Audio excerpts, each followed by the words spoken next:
camp classes while having fun with others at the same time. No matter your fitness level, we can help you get the results you want. Sign up today at kptonline.com.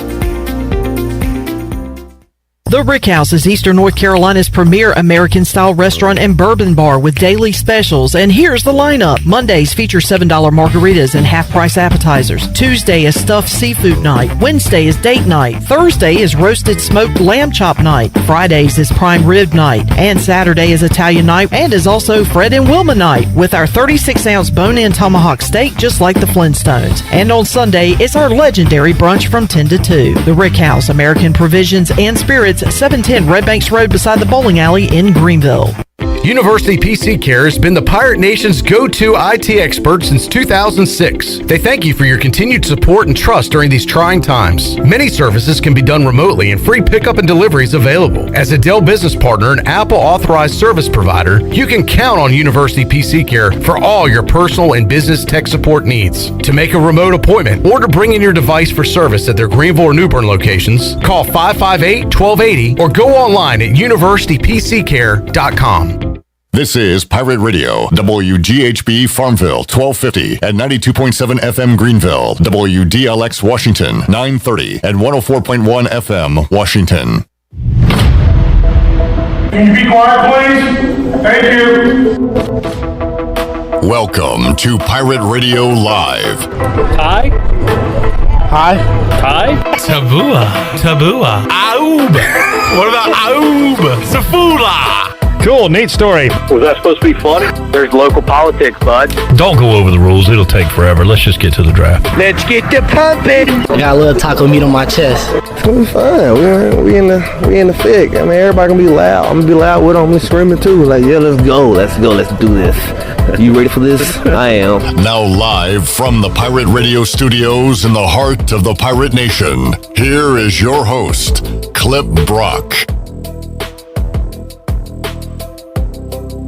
Welcome in to Pirate Radio Live here on a Thursday. Clip Brock here with you inside the Pirate Radio studios, talking to you today on Pirate Radio 92.7 FM in Greenville, 104.1 in Washington. We're on 1250, 930 online, PR927FM.com. And you can watch the show on Facebook Live and on YouTube. Make sure you are following us on Facebook, and you can watch the show on Facebook Live. Smash that like button and head on over to YouTube and subscribe to Pirate Radio TV. You can comment there as well and be a part of today's program. A lot to discuss on this Thursday edition of the show. We're with you until 6 o'clock. Shirley Rhodes, CJ Schaefer, Chandler Honeycutt, myself in the studio as of this minute.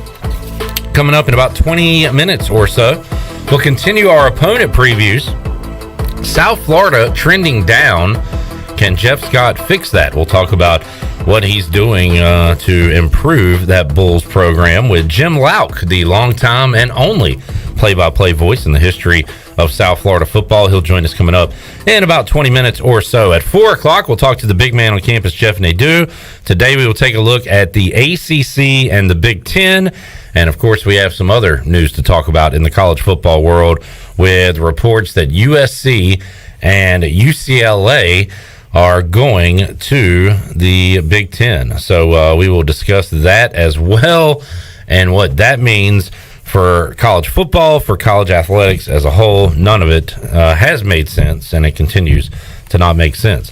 Around 4:25, we'll let some anger out. We'll go inside the anger management rage room. What's making you angry today in the world of sports or the world of the world? You can let us know and be a part of that segment as well. And at 5 o'clock, Troy D will be inside the Pirate Radio studios. We'll talk to Rich Shea, the president of Major League Eating, got the Coney Island Nathan's Hot Dog Eating Contest coming up on the 4th of July. And we will talk to the president, who he's always a part of that broadcast on ESPN. So we will discuss that with Rich Shea. We'll talk about the gambling numbers for Joey Chestnut. Is there a competitor that could potentially knock Joey Chestnut off the pedestal? We'll talk about it with Rich Shea coming up in the 5 o'clock hour. We got a lot of other stuff to do today, folks, but let me ask the question everybody wants to know. How's everybody doing? Good. Chandler, good to see you. Good to see you too, Clipper. You okay today? Yeah, man. All right. I'm ready to roll. All right, ready to roll. CJ, welcome back. Thank you. It didn't take me 4 days to get back this time. No, you you were driving from a further distance this time than last time. That I was. Wait, so what happened? I missed this. What is this referencing to? When did it take you 4 days to get home? It didn't. When I went to the race yesterday on the show. When I went to the race in Richmond, they said I took 4 days to get back. It took me 1. Chandler, you're here every day for the show. How much of the show would you say? I take mental naps, dude. How much of the show would you say you listen to daily? Like, there's 3 hours of the show, probably about 20 minutes. About 20 minutes of the show? Yeah. Are you currently listening to the show? What? Yeah, exactly. So, CJ, good to have you back. The Pirates winning. Well, if we had gotten swept by the Nats, I would have been thoroughly concerned. I already am thoroughly concerned. I mean, you ought to be concerned, but you didn't, so you feel pretty good about where the season's going. Yeah, we're doing great. Okay, good to know. So you got to see your favorite team win live. That's fun. So, how's the Nats ballpark? It's nice. You know, as Ellerby says, there's nothing as good in the world as day baseball. So, and you're a snob probably because Pittsburgh has what many would say is a top 5 ballpark in the league. You've got the skyline of Pittsburgh and the overlooking the stadium, which is nice. I just looked around at all the construction going around the stadiums. Peasants. Yeah, this is disgusting. Bush League. Might as well be at Granger Stadium. Mm-hmm. Shirley, how are you today? I'm good. Good to hear. Good to hear. We're gonna ask you to do something in a moment. So. Yeah, you better be ready. Might want to start. You better be ready. Calisthenics over there, stretching out because Chandler is gonna have a request for you in mere moments. And I love to see you do it. In fact, Chandler, could you with a touch of class and very respectfully ask Shirley to do something right now? Miss Rhodes? Yes. Do you mind doing me a favor? Sure. Do you mind putting that ratherly large truck in reverse? Do you mind? Why I got a large truck for? Well, he said it was ratherly large. Ratherly large. I don't know what that means. I mean, do you mind, instead of putting it forward, do you mind backing it up? Do you mind backing that thing up? Do you mind backing that fat truck up? Back it up, baby! Backing it on up. We found out last week that Wes cannot. He doesn't have his. What'd you say, Chandler? CDLs. Yeah. He can only go forward. He struggles going. Oh my God, that was the a disaster. reverse was broken. All right, so why are we backing that truck up? Because it is time for Thursday. The ECU football countdown to kickoff that is brought to you by David Price Construction, run by ECU alum David Price. David Price Construction specializes in commercial projects, maintenance on facilities, and large-scale residential renovations and additions. Give them a call today, 919-291-5532, or visit online, davidpriceconstruction.com. For all your commercial or custom residential and building needs, David Price Construction, the proud ECU home services partner. Last day of June. Can you believe it? We are getting into July. Can you believe it? August is practice time, media day, all the prep, and then the season will be here. Chandler, how many days away from East Carolina and NC State? Now, Pam Brock on Facebook has a frowny face with a tear. You need to turn that frown upside down, Miss Brock, because we are 65 days away from ECU, NC State, Greenville, North Carolina, Dowdy Ficklin Stadium, Bagwell Field, high noon, Pirates versus the Pack, Mike Houston versus Dave Dorn, Jeff Charles versus Gary Hahn. You got John Gilbert versus Boo Corrigan. I mean, what more can you ask for? It's 65 days away. It's going to be a awesome Saturday here in Greenville. It's going to be a packed house. I believe it's going to be the most packed Dowdy Ficklin has been probably since the NC State game my freshman year in 2016. But we shall see. We'll have 65 days to wait for that. Now, wait just a second. There's a party we have to have. And it's a party that we haven't had in 2 years. But guess what? It's back. It's back for the first time in 2 years due to COVID. And it's going to be at the State Theater here in downtown Greenville. It's the Pirate Radio Kickoff Party. It is back. And we're going to party like a pirate to get ready for ECU NC State. That is 63 days away from the party. 65 days from game day in Dowdy Ficklin Stadium, ECU versus NC State. All of that on the David Price Construction countdown to kickoff. Chandler Honeycutt, our numbers guy, running through those numbies, and they are getting lower and lower as we get closer and closer to East Carolina football. I am looking for a line. I have found said line. East Carolina currently a 10-point underdog against the NC State Wolfpack on that opening day. So that has gone from 8 to 10. The total sitting right now at 56 points. So those are some other additional numbers. Give me the Pirates plus 10 all day. All day? All day long. Twice on Saturday? Twice on Saturday. Double down? Twice on September 3rd. I might double down. Thank you to David Price. David Price Construction. Countdown to kickoff. And we'll keep it rolling until we finally get to that kickoff on September 3rd. All right, Miss Brock, let me explain this. Oh, my God.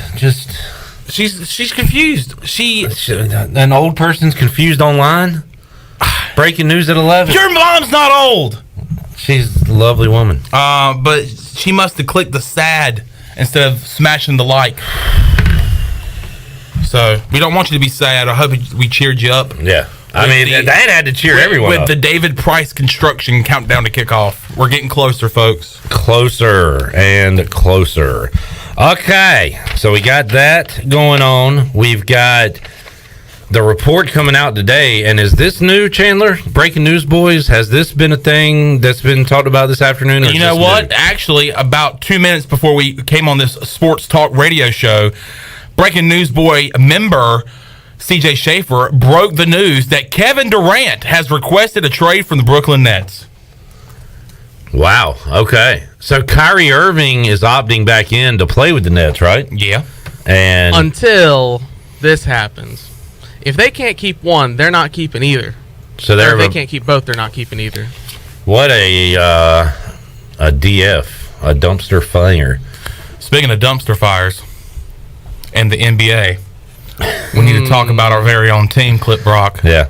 What terrible news did I wake up to this morning? That Miles Bridges was arrested on felony charges. Domestic violence. Which charges. We never, ever want to hear. And we've heard it way too many times in sports. And life. And not to make light of it, but great. There was a funny tweet today that had... So Montrezl Harrell got caught with a bunch of weed. 3 pounds of it. 3 pounds of marijuana. And it said Harrell and Bridges in prison. And it just had a Kobe and Shaq highlight reel. Just Kobe lobbing at the Shaq.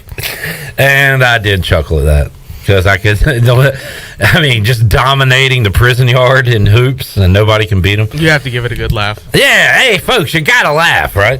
But hey, we'll see what happens with this case and everything. But that is not good news. That is, I don't think I've ever seen a good time to beat on a woman. But when you're about to get a max contract, that is definitely bad timing. There's never a good time. That is about the worst time. This is days removed when Mitch Kupchak said, we are glad we're going to bring him back. He thinks that he has so much potential and he's going to do his very best for the Hornets and be a big part of this franchise for years to come. And then, boom, this happens. I mean, this is not the first thing that has happened in the offseason with Miles Bridges. What else happened? There has been some social media pictures that have come about. Well, he had like alcohol and all right, legal marijuana. Lean, which is I'm pretty sure illegal. Yeah. He had a picture of a joint. Wait. What is lean?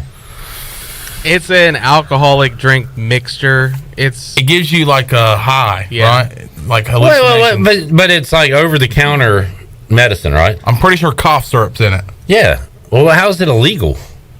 I don't know. Well, you said it was. I tell you what, it's frowned upon. Yeah, okay, that's fine. Yeah, totally. But it's not illegal.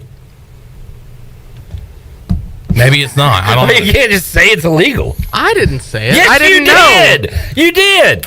Look, we're on YouTube. I can rewind it right now.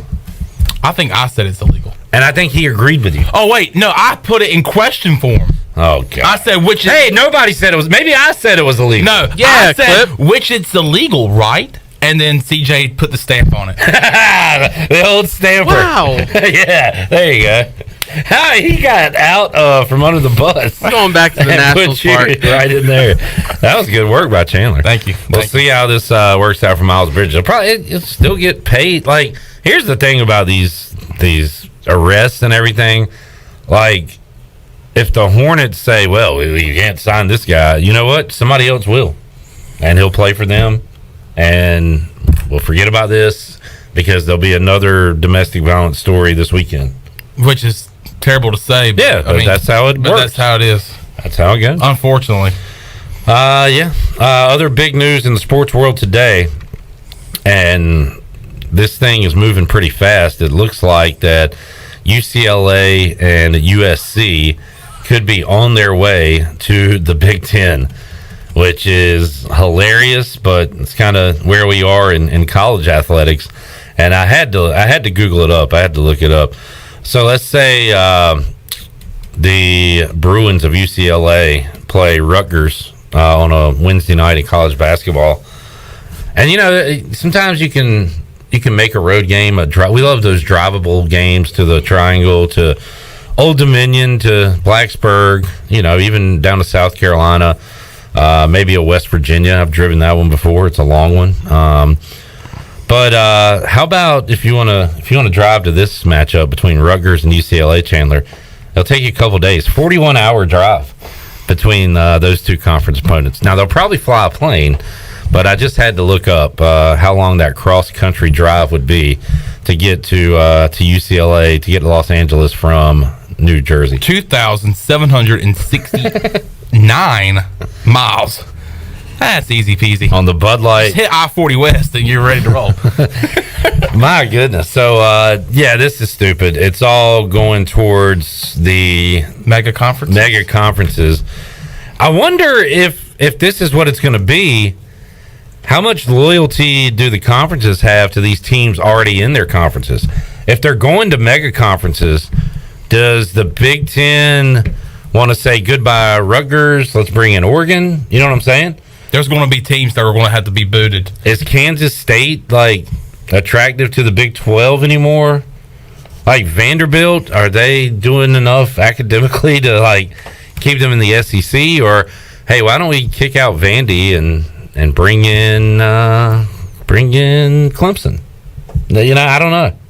I wonder because there is no loyalty. There's certainly no loyalty from the schools to the conferences. Is there loyalty on the other side from the conferences to the schools moving forward? And these moves, so Texas and Oklahoma to the SEC, UCLA, USC to the Big Ten. I mean, if you're Cincinnati, UCF, Houston, I mean, you're excited, I guess, to go to the Big 12, but now the Big 12 is on the outside looking in. Those moves don't seem significant or important at all now. Agree or disagree? Oh, totally agree. With you. Do you want somebody to disagree? Yeah. You're stupid. That was awful. Okay. So how is the Big 12 sustainable moving forward when it comes to these power leagues? I didn't know I had to make an argument, too. This is a first take. Yeah.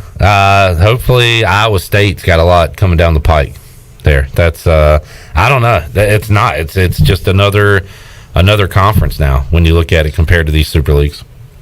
College athletics in itself is just changing. I mean, am I right? I mean, I would say it's changing, Chandler. Would you? I mean, what I was going to continue to say before you just interrupted me is, I think not just through recruiting and the NIL stuff, but you got this conference realignment we thought it kind of died down there for a little bit ever since the Texas announcement, and then here you come with UCLA and USC trying to make a bounce to the Big Ten. I wonder what's next. Is it more who else is a blue blood in the Pac-12? Oregon, Washington. Oregon would make a move before Washington. Arizona to the Big Ten. Because I would not say it's Arizona State or Washington State or Utah or Colorado. Colorado used to be in the Big 12, Big 8. I don't know. I wonder what the next domino is out of this. And when do the dominoes stop falling? I want Oregon to go to the SEC. Let's freaking go wild. Get crazy. Well, I mean, we already have gotten crazy. Like New Jersey to LA. Boise State, welcome to the ACC. Nah, I think Boise's getting left out of everything here. I don't know. But I tell you what, I can deal with this. I can deal with these stupid conferences. I can deal with the corruption. I can deal with the rulings, the asinine rulings of the NCAA. I can deal with all that. I can deal with all these dumb kickoff times and playing on aircraft carriers. I can deal with all that. But you know what I can't deal with? I can't deal with Bruce Bivens getting a free tire rotation at Greenville Auto World. Can't stand it. That's where I draw the line. That's where college sports went wrong. Ryder Giles getting a gift card to do an interview. That's what's wrong with college sports. Not all this other crap. And it's driving people bananas.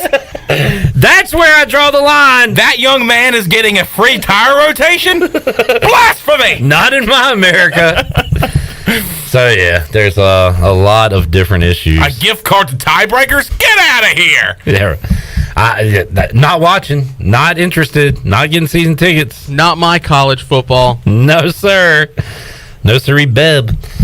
All right. So there's that. Guys, we need to do a quick update. By the way, you can chime in. I haven't looked. If you would like to chime in on Facebook Live, Twitter, YouTube, wherever, you can do so. All right. We need to do an update. Has anybody been followed by a celebrity yet? Man, that would be a negative. It's all crickets on my end. I did get a follow from a wrestling, what was it called? Wrestle World or something like that. So you're getting follows each day. It's just not by the person that you were requested to follow. Wrestle Nova. Sounds legit.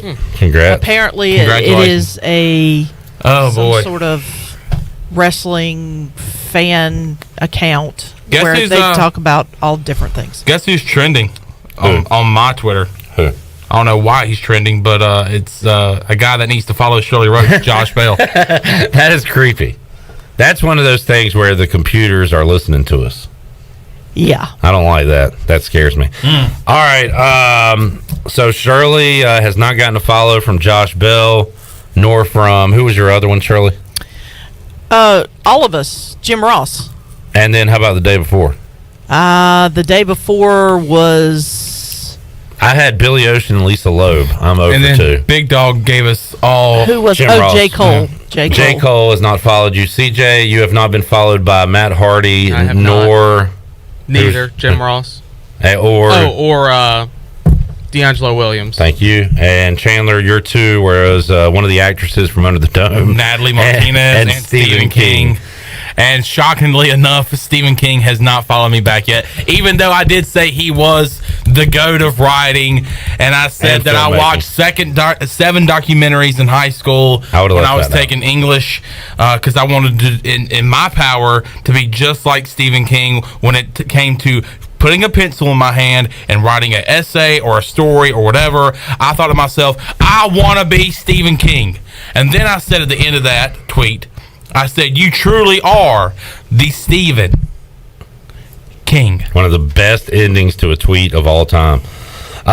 Josh says he realized that, what's his name? The big donkey? What's the guy's name for Virginia? The popular Steven Scott. I don't know how to pronounce his last name. Yeah. He's following Josh on Twitter. That's a pretty big Twitter follow there, Josh. Kevin said we inspired him to tweet Chris Pratt to try to get a follow. So we're going to create a new trend of begging A-list and B-list and no-name celebrities to follow us. It's a game we're going to play until we get a follow. And on that note, Chandler, I'm going to give you one that I don't know how active they are, but I'm good. I'm ready to roll. I feel like this is doable. I feel like this could be possible. Mm-hmm. I'm giving you a band to follow, a group, shall I say. Okay. And that group is Parmalee. Cool. I need you to tweet Parmalee and try to get a follow from that music group today. All right, who are you giving to CJ? CJ, are you familiar with Bussin' with the Boys? Yes. Do you watch the podcast? Yeah, I've seen it. Will Compton. Will Compton. If you don't mind trying to follow him up, I'm a big Will Compton fan. Okay. Former Washington Redskin / Tennessee Titan / co-host of the Busted with the Boys podcast presented by Barstool Sports. Okay. His co-host is Taylor Lewan, left tackle, Pro Bowl left tackle for the Tennessee Titans. I will fabricate some story about how he's my hero and would really love a follow. Just say you like the pod, and say you're a top tier, whatever they say. Why would I do that when I could make up a story? That's fun. Go for it. All right, go for it. CJ, who are you giving to Shirley? Shirley, are you familiar with 80s professional wrestling? Of course I am. Okay, Shirley, I would like you to send a tweet out to one of the most active wrestlers from that era I know and tweet at the Iron Sheik. Oh, man. Shirley Do Rhodes. I have to? Shirley Rhodes Jabroni. Shirley Rhodes worse than Hulk Hogan. Yeah, I'm hoping he calls you a jabroni instead of follows you. Yeah, I tried to... I tell you what, Shirley. I've had a run-in with the Iron Sheik, actually. Well, okay, explain that real quick. He was at a wrestling match that I attended, I asked for a picture with my nephew had come to the wrestling match. I took him to the wrestling match.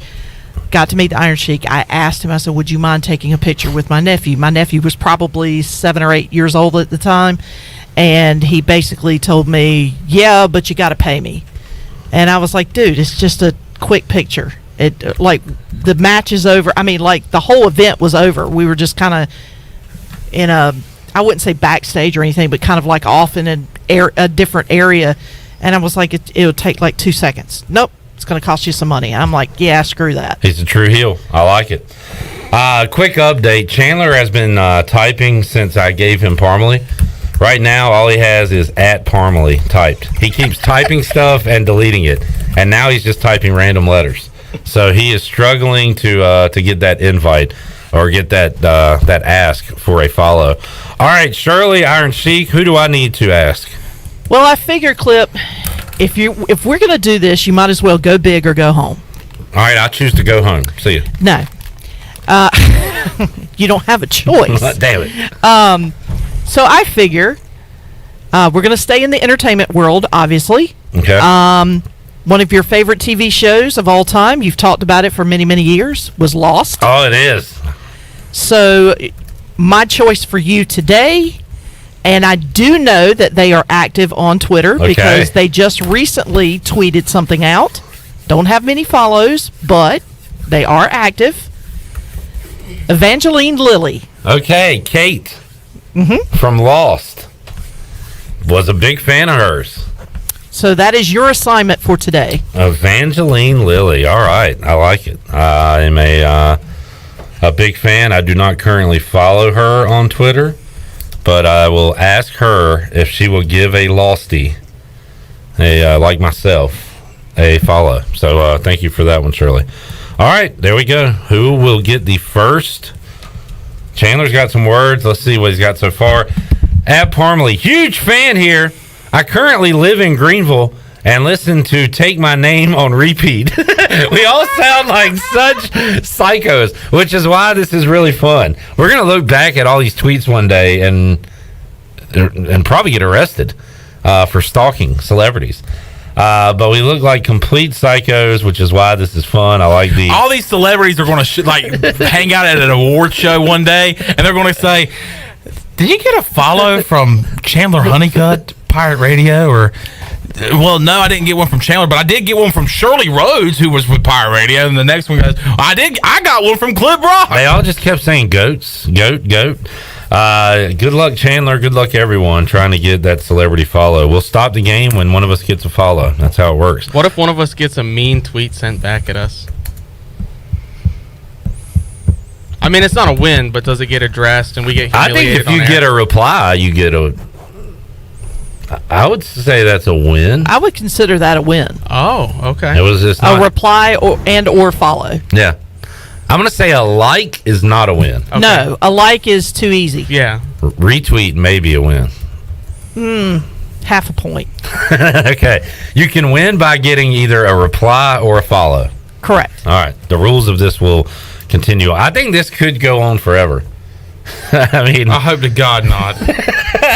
No, at some point, we're just going to throw out a Sergeant Slaughter who follows literally everybody that follows him. So, but I want to keep the game. It's not going to count if that person retweets his own tweets, like Sergeant Slaughter does. Yeah, Chandler's got a big beef with Sergeant Slaughter. He wants to see him at SummerSlam this year. All right, let's take a break. We'll come back when we return. Jim Louk, play-by-play voice of the USF Bulls, will join us on the program. Jeff Nadu coming up later on, Troy D, and Rich Shea from Major League Eating. All that and more on the way on Pirate Radio Live. Back with you after this.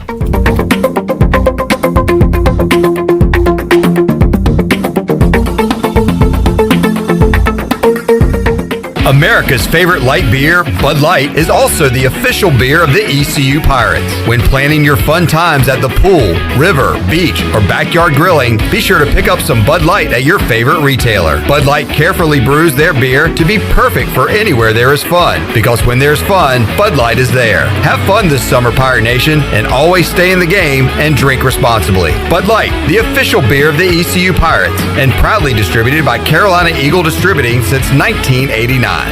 Pepper, oh no they didn't!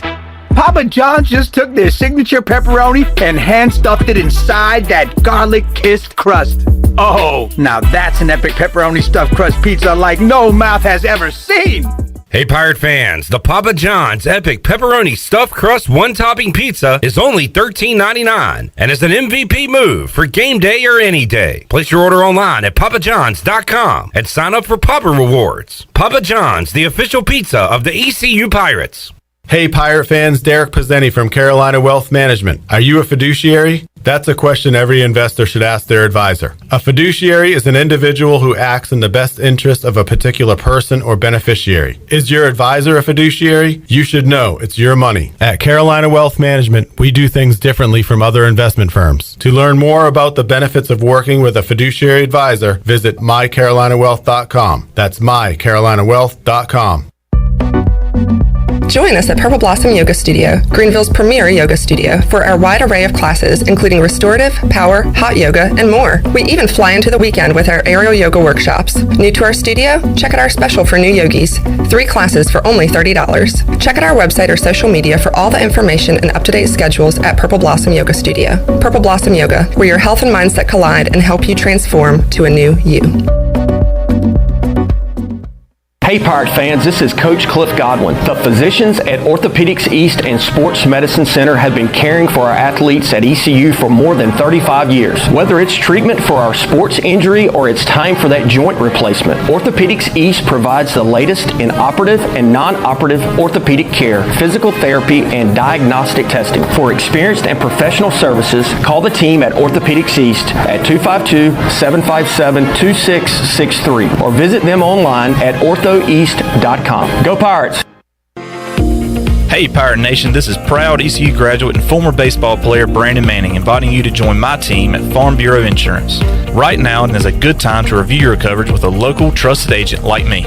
I will make myself available before or after business hours, and my clients always have my cell phone number if they need anything. From home, auto, or life, give me a call today and let's talk about your insurance coverage and about the Pirates. Call 531-1812 and go Pirates!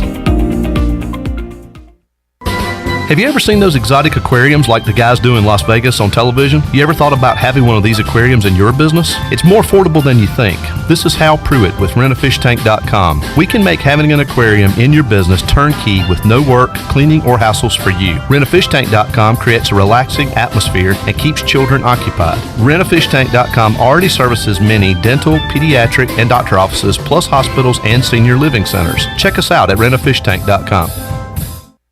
Wings Over delivers. Wings Over delivers. Wings Over delivers. If you're looking for wings to be delivered to your home, Wings Over Greenville has you covered with no third party needed. Wings Over Greenville has its own in-house delivery service. Be sure to try the all-new tender sandwiches by ordering ahead on the Wings Over mobile app. Open till 3 a.m. on Friday and Saturday, Wings Over has everything to cure those late night munchies. Give them a call at 758-9464. Wings Over Greenville. They deliver. Hey everybody, this is David Glenn, and you're listening to my favorite station in Eastern North Carolina, Pirate Radio, the voice of the Pirate Nation.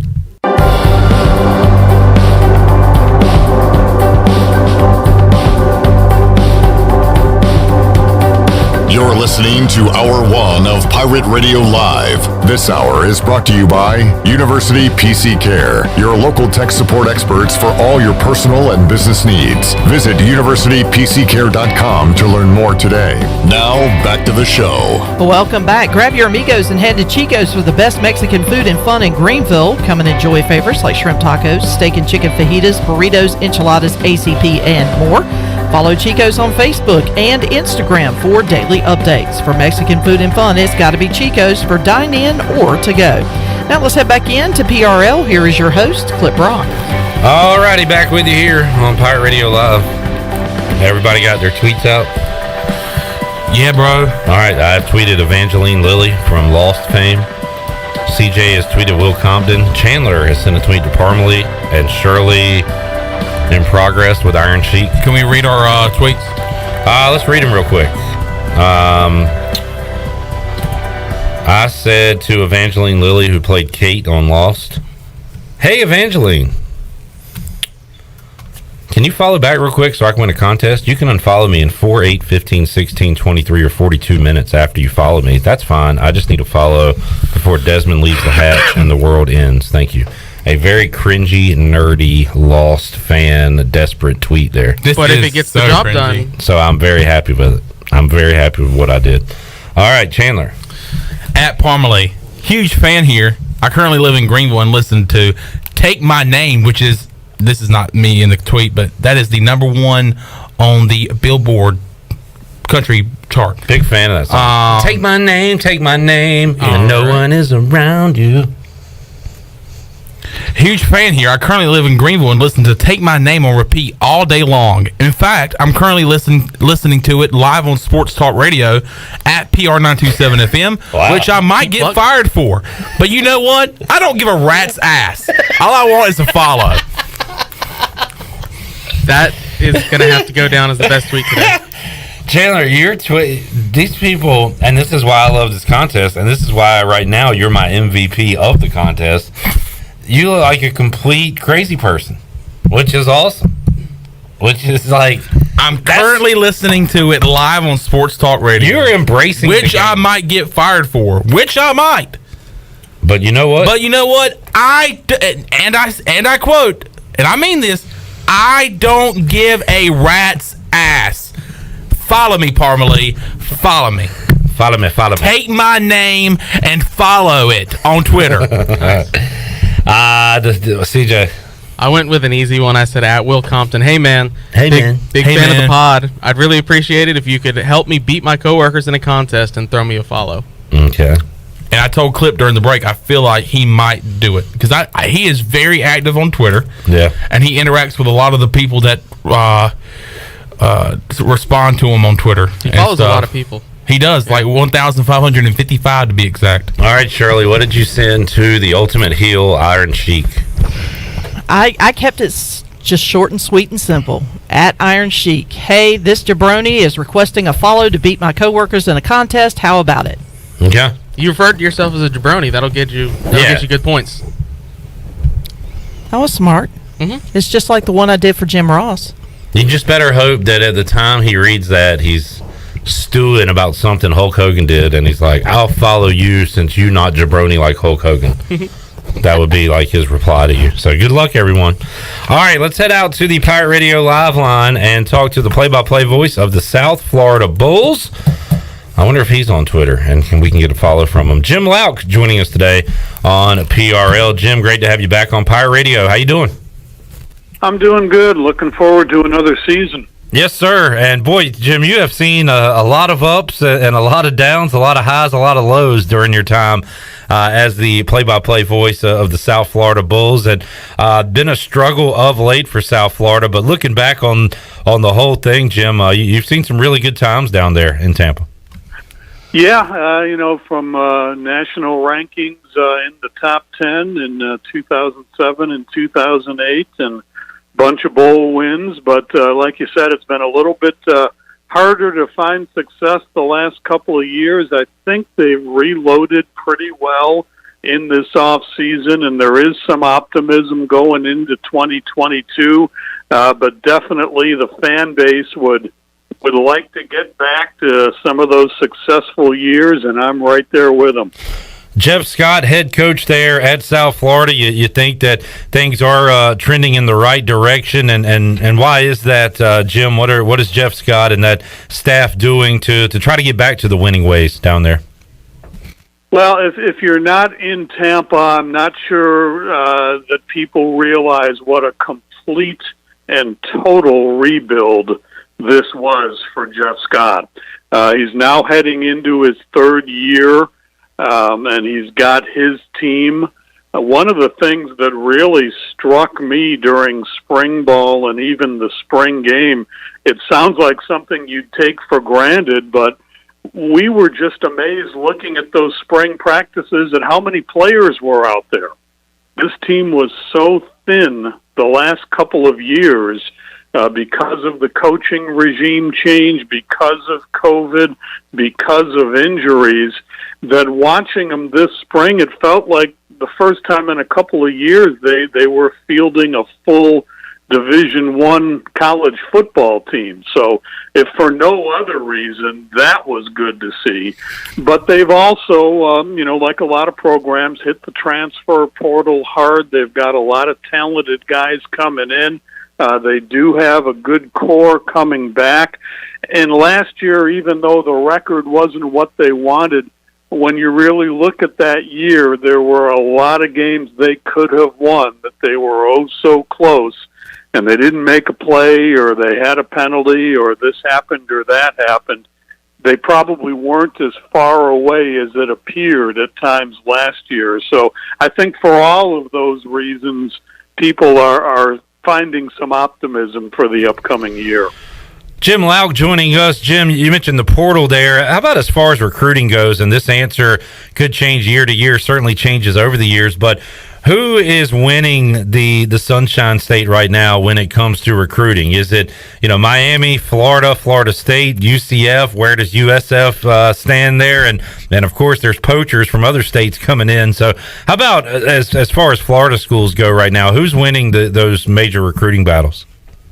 It's so competitive, and it's changed so much just in the years that South Florida has been playing football since 1997, because you've got all the big guys, but then you've got a lot of other competitors. Florida Atlantic with the former Bulls head coach Willie Taggart is making some noise as well. I would say right now probably the school that has the most momentum seems to be Miami. They are definitely making some inroads down there. I know the USF coaches work that area of the state very hard. But you're right, it's ultra competitive, not only within Florida, but schools coming into the state from different parts of the country and chasing players as well. Jim Louk joining us. Jim, let's talk about the quarterback situation in the offense for South Florida as we sit here a month and a few days away from camp beginning in August. Who are the main weapons on offense you're looking forward to seeing this year? Quarterback is going to be really, really interesting, and it got interesting after spring ball was over. When Jerry Bohannon transferred in, last year's starter at Baylor. He'll be eligible this year, and it's going to be fun to watch him. Some folks will tell you it's over. He was brought in to be the starter, but don't forget about Timmy McClain, who started most of the games last year as a freshman. Tremendous talent, and I think that's going to be a battle throughout fall camp that will probably make both of them better quarterbacks. But Bohannon is definitely a guy to watch, with McClain in the picture and Travis Marsh, who played at times last year as well. Team has 5 scholarship quarterbacks now. They haven't had that for a while. Another indication of better depth than they've had the last couple of seasons. A lot of really good running backs coming back, including Brian Batty, who had all those kick returns for touchdown last year. The wide receivers are outstanding as well. Jimmy Horn Jr. in the slot is going to be a guy to watch in particular. Joe, a transfer from Clemson, had a very good spring as well. big question offensively is the offensive line. Both of the lines for this team, offense and defense, needed to get bigger, stronger, faster. A lot of returning players on the offensive line for South Florida. Better depth, I think, this year, but that's going to be an area to watch on the offensive side of the ball. Jim Louk joining us, and Jim, we saw a good defensive effort by the Bulls last time they faced off against East Carolina. It was a 29-14 ECU win, and you guys also ended the season allowing just 17 points in a narrow loss to UCF. So some signs there on the defensive side of the ball. How about improving that side moving into 2022? Going to be a much different look, new coordinator, and a lot of new personnel. And again, it comes down in many cases to the defensive line. They have brought in some transfers there. One returning guy they felt had a great spring was Rashawn Yates at one of the defensive ends. Another guy to watch, a transfer from Missouri, Jatori and Hansford. Linebackers ought to be good because Antonio Greer and Dwayne Boyles are both coming back. And watch a guy named DJ Gordon transfer from Minnesota that's going to help them a lot there. Secondary, veterans, Mekhi LaPointe coming back, Vincent Davis. They're really excited about having Will Jones back. He was a transfer and did his knee on one of the last practices before game one last year. Was a crushing blow to the defense. Missed the whole season. It was just a heartbreaking thing, non-contact on one of the literally the last plays before game one in practice and was lost for the year. So he's back. They're excited about that. They also like Amaris Brown, who's a transfer from Kansas State at one of the cornerback positions. So it should be a good veteran group, but they have got to get pressure on the quarterback. They've got to be better against the run if they're going to take a step forward. Jim Louk, nice preview of the 2022 South Florida Bulls. East Carolina and South Florida will go at it once again this season. And Jim, we have you on every summer to preview the Bulls, and I feel like I ask you this question every summer. Where are we? What's the update on USF getting a stadium of their own? Of course, playing in Raymond James. It seems like every year there's different news or updates or details on that. Where do we stand on that right now, Jim? Well, this year I can tell you more than I have in past years because things do seem to be moving on that front. There is a lot of planning going on, fundraising plans. They have stated a goal to have something in place by 2026. That's very ambitious. A lot of work to be done between now and then, needless to say, especially on the fundraising front. But they know where it's going to go on campus, and they have a feel for how big it's going to be, what it's going to look like. They will be opening a brand new indoor practice facility right before the start of practice in the next couple of weeks. So they're excited about that. They feel that one of the next steps this program needs to take is in facilities. So the practice facility will be open for business this year, and they are very optimistic on getting the stadium going within the next few years. Good stuff. Jim Louk joining us today on the Pirate Radio Live Line, talking USF sports. How about as a whole, Jim, the athletic program right now heading into 2022? What's the outlook for you? You hope better days are ahead for the football side of things. How about other sports as we head into a new calendar year? A lot of intriguing players coming in on the men's basketball front. I think that team's going to look a lot different, and Coach Brian Gregory's got some guys coming in that he's excited about. Women's basketball remains a powerhouse. They have been in the past couple of years. The soccer programs are very solid.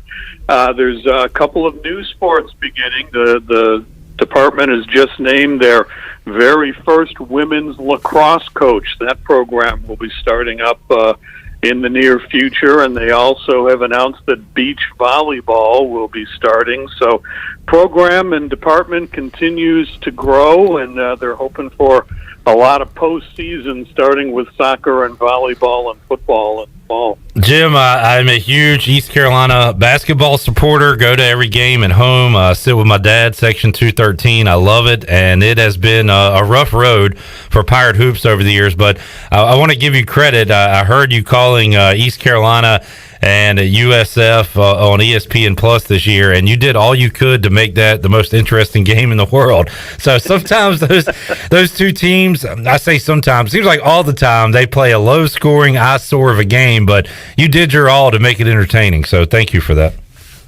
Some games are tougher than others. You know how that goes. Jim, thanks so much for your time. Have a great rest of your summer, and we'll reconvene with you later on this fall and talk more football with you. Sounds good. I appreciate it. Jim Louk, USF, joining us today here on Pirate Radio Live, and there were many, many years where you couldn't really look up and down the Pirate schedule and say, all right, that's a win. We got that. We got to have that one for a W.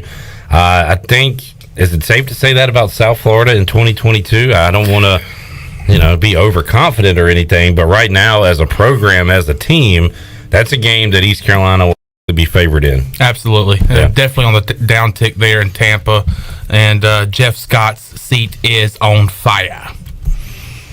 Unless he's already gone. Is he gone? No, he's not gone. Okay. I can tell you weren't listening to the interview. We did talk about Jeff Scott. I know. Oh, you know. Yeah. You know. He has not got it done so far yet, but apparently it was a big-time rebuild. We can understand that and relate to that when Mike Houston came here. We were talking, this was a couple of weeks ago when we started our position previews with quarterbacks and quarterbacks that maybe had done well against the Pirates. Did Quentin Flowers have some good games against ECU? I don't know. Did we ever bring up Quentin Flowers' name? I don't think we brought up his name, but we definitely remember him. He was could run the football, could sling it. That was Marlon Mack era too, right? Yes. So they had running backs. Quentin Flowers, was he the quarterback that threw or did they put in the backup to throw they were throwing to the end zone, trying to run up the score one year on East Carolina. Yeah, I do remember. I don't know if that was him or not. Yeah. But I remember that game because there was a hurricane rolling through, and we cut the post-game show early. A, because it was a blowout and there wasn't much to talk about, but B, because we wanted to get home because there was a hurricane approaching. And I guess that was the game where ECU flew to Virginia and then tried to take the bus back in the middle of a hurricane, and it was a disaster. And great moments in Pirate football history. All right, let's take a break. We'll come back, wrap up hour number 1, get you set for hour 2. We're back with you after this.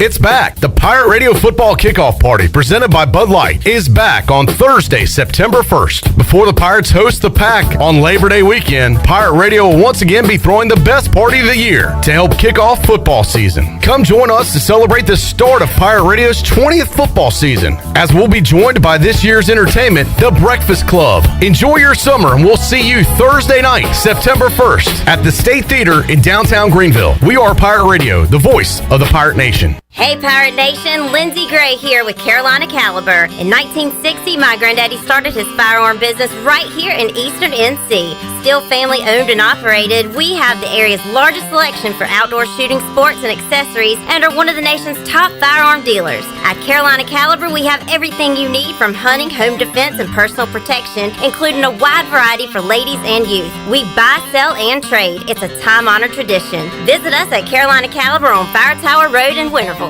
UBE and PirateWear.com is excited to offer Pirate Nation the largest selection of new ECU merchandise and tailgate supplies ever. UBE has the best prices in town, so that makes UBE your one-stop shop for all things ECU. UBE does daily restocks of Champion, Adidas, and Under Armour. Don't forget to bring your young Pirates in to plunder the Crow's Nest, which is the only kids store dedicated to ECU. Plenty of free parking uptown in Greenville. Visit them at PirateWear.com. Go Pirates!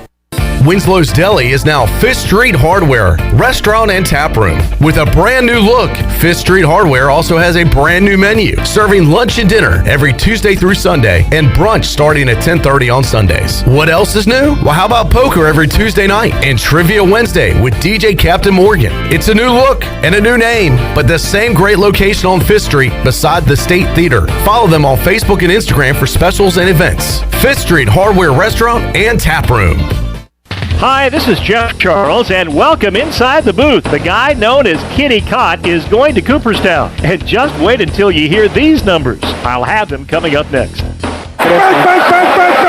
It's back. The Pirate Radio Football Kickoff Party presented by Bud Light is back on Thursday, September 1st. Before the Pirates host the Pack Labor Day weekend, Pirate Radio will once again be throwing the best party of the year to kick off the football season. And to help us celebrate the start of Pirate Radio's 20th football season, we're excited to announce that this year's entertainment will be the Breakfast Club out of Atlanta, Georgia. Enjoy your summer, and we'll see you Thursday, September 1st. We are Pirate Radio, the voice of the Pirate Nation.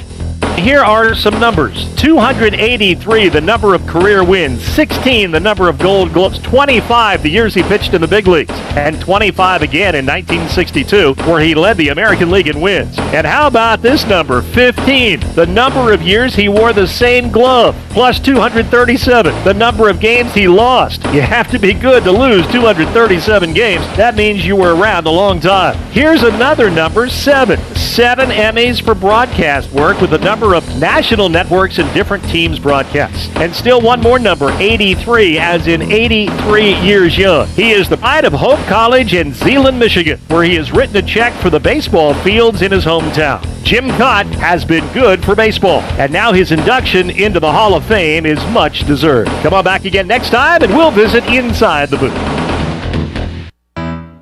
Hey guys, this is Kyra from Postcode Junction in Washington, where all your shipping needs come together. Did you know Postcode Junction is the only UPS, FedEx, and DHL shipping location in Washington? Postcode Junction is also the place for your Amazon returns. Need to ship a package the same day? Want to avoid the long lines at the post office? Come see us at Postcode Junction by 4:30 and we got you covered. Postcode Junction on 15th Street in Washington next to Tractor Supply. Go Pirates! What's up? This is Bryson Worrell, and you're listening to Pirate Radio, the voice of the Pirate Nation.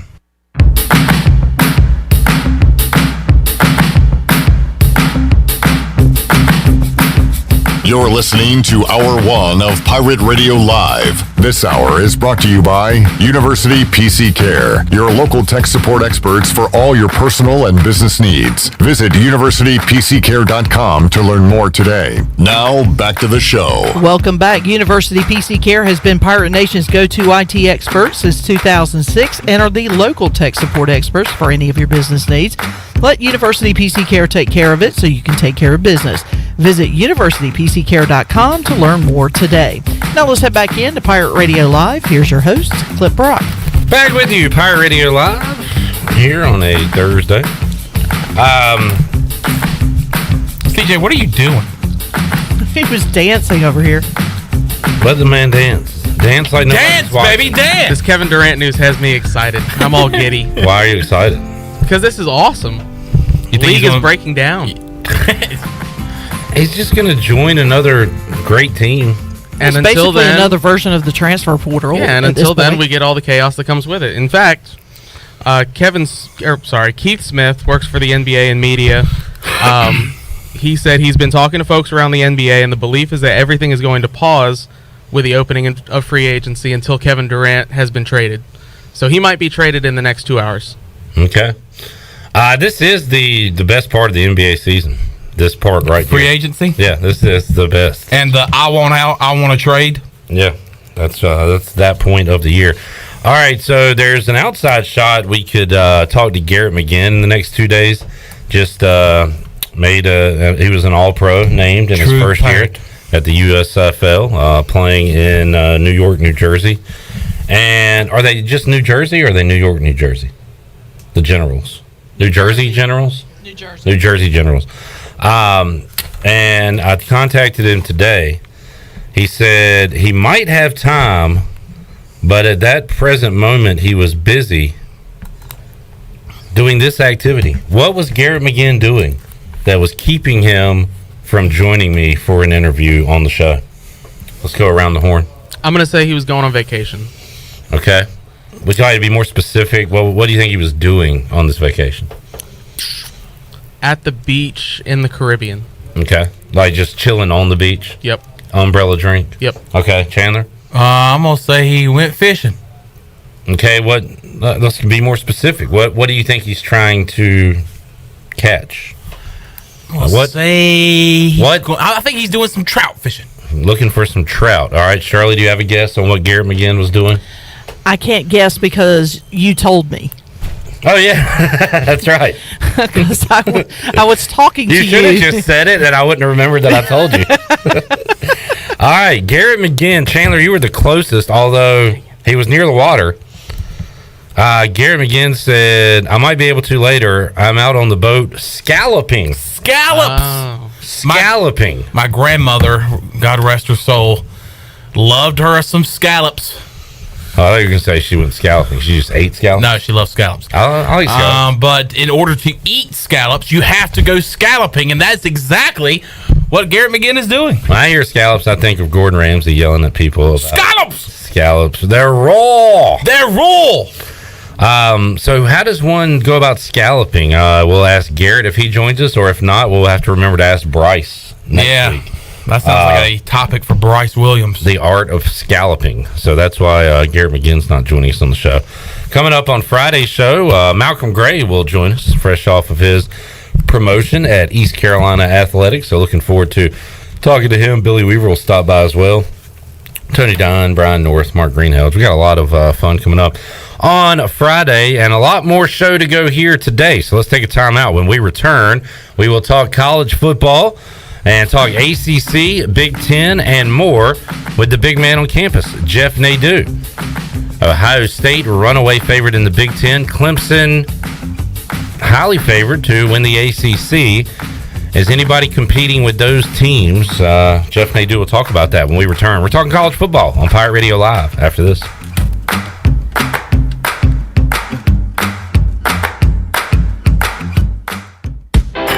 Buccaneer Music Hall is your beacon of music in the land of Pirates and ENC. Open 7 days a week from noon until 2 a.m., the Buck features live music every night of the week. Tuesday is karaoke with DJ Captain Morgan. Wednesday is acoustic night. Thursday is the DJ dance party. And Friday and Saturday nights, it's live bands. Check out the Buck's Facebook or Instagram page for more information. The Buccaneer Music Hall. We'll see you at the Buck. I can't think of anyone who doesn't love a clean car, but how often do you actually go to the car wash? Does it take too long, or maybe it's just not a very nice place? Tommy's Express changes everything. Our wash is bright, inviting, clean, and fast. I love the flat conveyor belt. So easy to pull onto, much smoother ride, and safer for my car. And when you join Tommy Club, you can wash as often as you like for one low monthly price. I save money and time. We're Tommy's Express. At the corner of Greenville Boulevard and Red Banks Road, Greenville. Before you hit the road this travel season, be sure to get your tires inspected by the tire guys at Greenville Auto World. The Greenville Auto World service team sells all the top brands and economy tires if you need a new set. Need an oil change, state inspection, or AC repair? Greenville Auto World can work on any type of vehicle, and the monthly oil change special is only $29.99. Make an appointment now by calling 364-8730. For award-winning service, trust Greenville Auto World. Experience next-level adventure with Kawasaki Terex KRX 1000 sports side-by-sides featuring a combination of trail-taming power, sporty performance, and rugged capability. Whichever Terex KRX 1000 model you choose, you'll experience the ability to take on the toughest trails with unmatched comfort and confidence. Kawasaki Terex KRX 1000, your world, your adventure. See them today at Ron Ayers Motorsports, Highway 11, north of the airport in Greenville. The Down East Wood Ducks are at home this upcoming week versus the Kannapolis Cannonballers, June 28th through July 3rd. Join us for Dollar Nashville Lights on Thursday, and on Friday, the first 1,000 fans will receive the Christmas in July jersey sponsored by Lenore Community College. To celebrate Independence Day, Sunday's game will start at 6 p.m. with post-game fireworks sponsored by WNCT Channel 9. Go online to get your tickets in advance at woodducksbaseball.com or at the box office the day of the game. Hope to see you at Granger Stadium cheering on the Wood Ducks all week long. Go Woodies! Before anyone walks into your business, the outside is what they see. Make sure your first impression is a good impression with the right curb appeal. Hi, this is Daniel Andrews from Dan Andrews Lawn Service. We specialize in making your business look great. Let us handle all your professional landscaping needs. We do it all so you don't ever have to worry. Residential services are also available. Call us today at 717-8006 and we'll come out and give you a free quote. Taking care of your landscaping needs is all we do, and we've been doing it for over 20 years. You can trust our reliable team at Dan Andrews Lawn Service, covering all of Eastern North Carolina. Hi, I'm Annalie Newhoff. And I'm Rob Campbell. And we are with CopyPro. We have been locally owned and operated here in Eastern North Carolina for almost 50 years. CopyPro is the leader in office technology. Does your business struggle with keeping printing costs low or producing professional documents? Here at CopyPro, total customer satisfaction is our #1 priority. We have a variety of solutions to help reduce your printing expenses and make your business more productive. Call us today at 1-800-682-6558 or online at copypro.net. CopyPro, we are the professional office systems people. Do you have any real estate questions about buying or selling residential or commercial properties? Are you curious about this current real estate market? Do you need a property manager for all your rental houses? This is proud ECU alum Scott Harris with RE/MAX Preferred Realty and SD Harris Properties, and I would love to help answer every question you have and show you a real estate experience that will be memorable and enjoyable. Every step of the way, I'm here to make your dreams a stress-free reality. Call me today at 347-1857. That's 347-1857. Go Pirates. This is Pirate Radio, WGHB Farmville, W224EI Greenville, WDLX Washington, and W281CH Washington.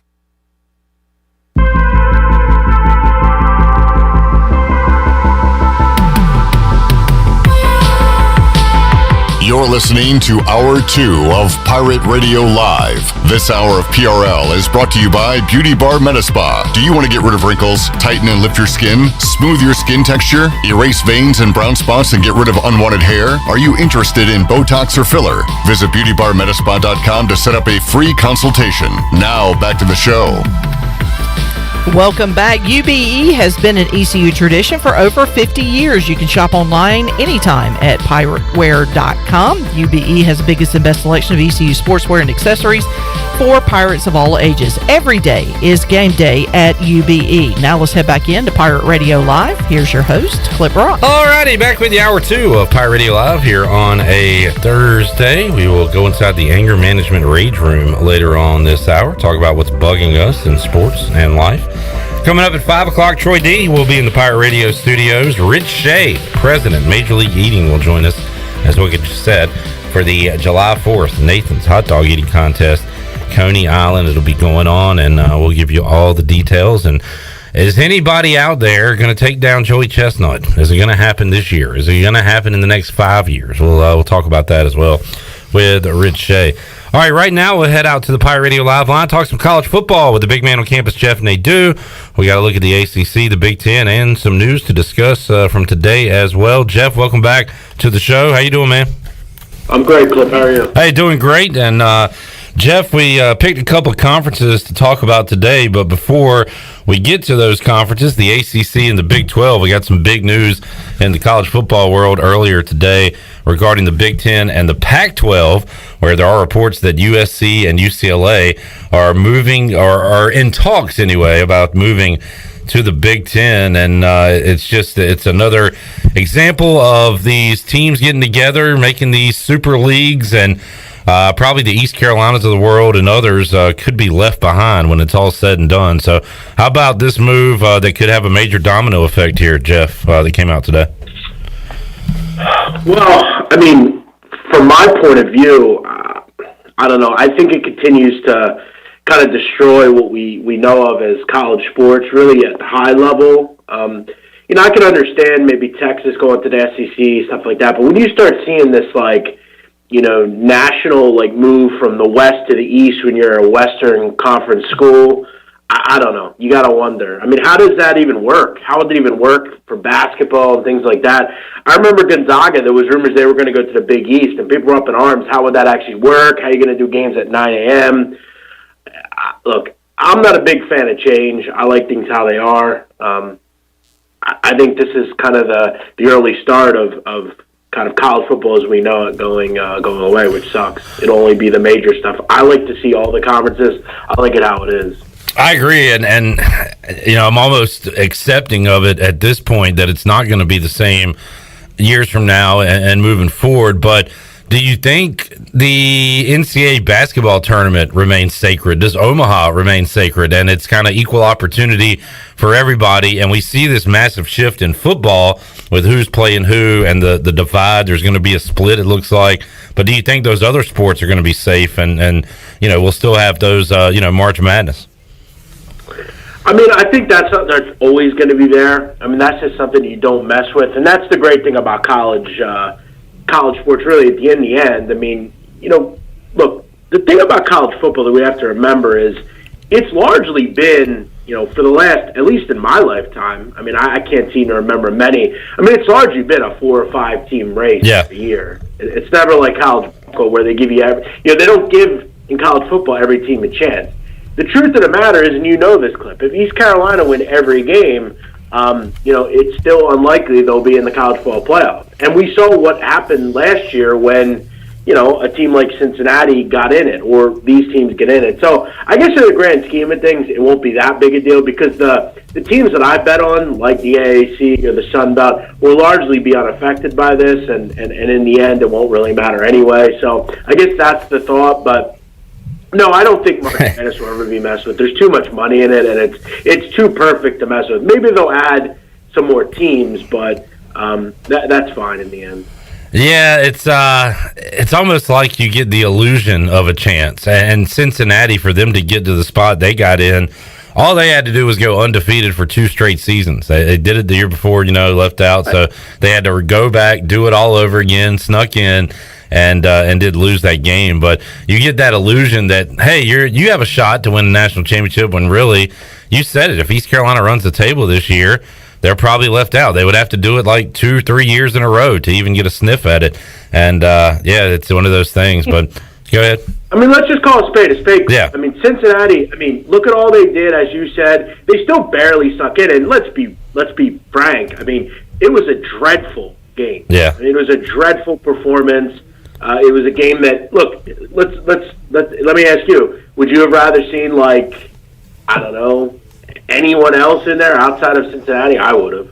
Yeah, and I don't know how much of a game anybody gives, Bama or Georgia or those teams last year, but it was neat to see it. But yeah, like you said, it really comes down to a select handful of teams. And man, lately, I do remember a time when Alabama was not that good at football, but the reign of terror Nick Saban's had, and now it looks like some others have caught up.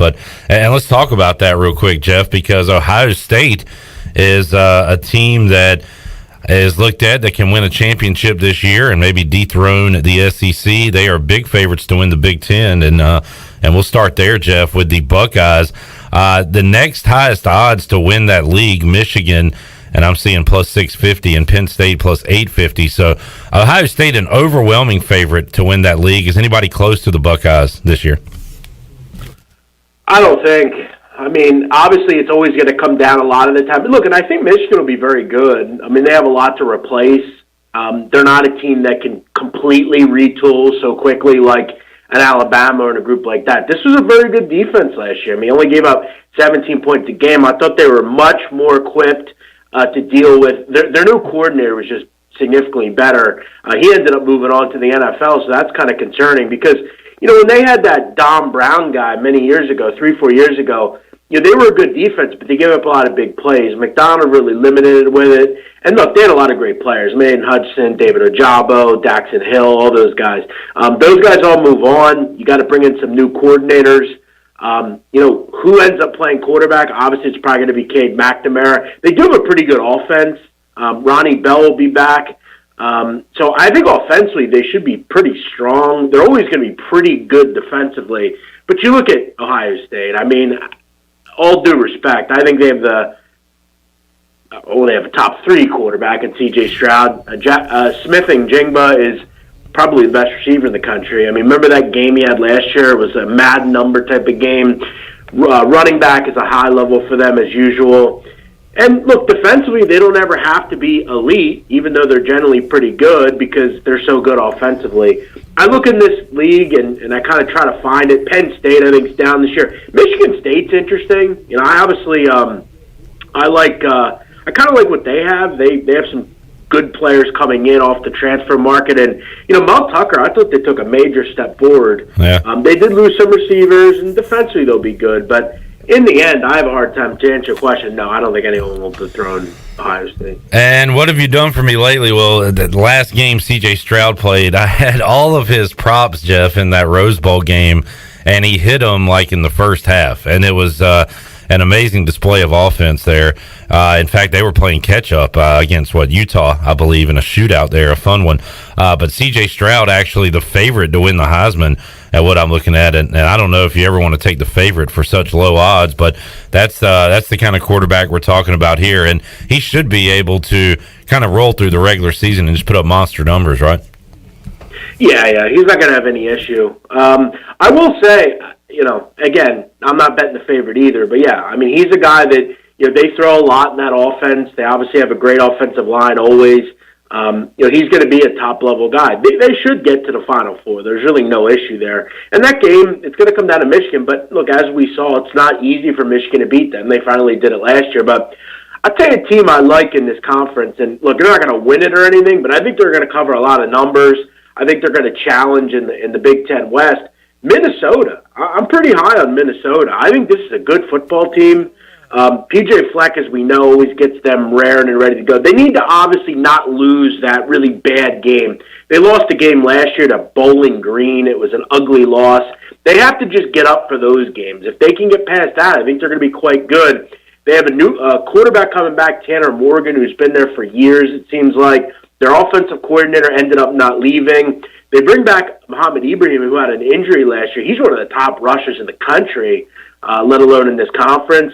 A good group of receivers.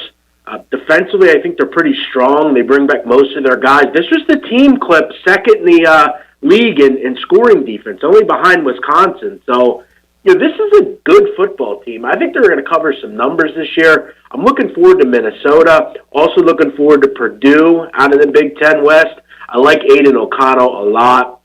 Defensively, they did lose Brad Lambert, but this is still a very good defensive group as well. Another team that was very good on that end. So I'm pretty high on both these groups.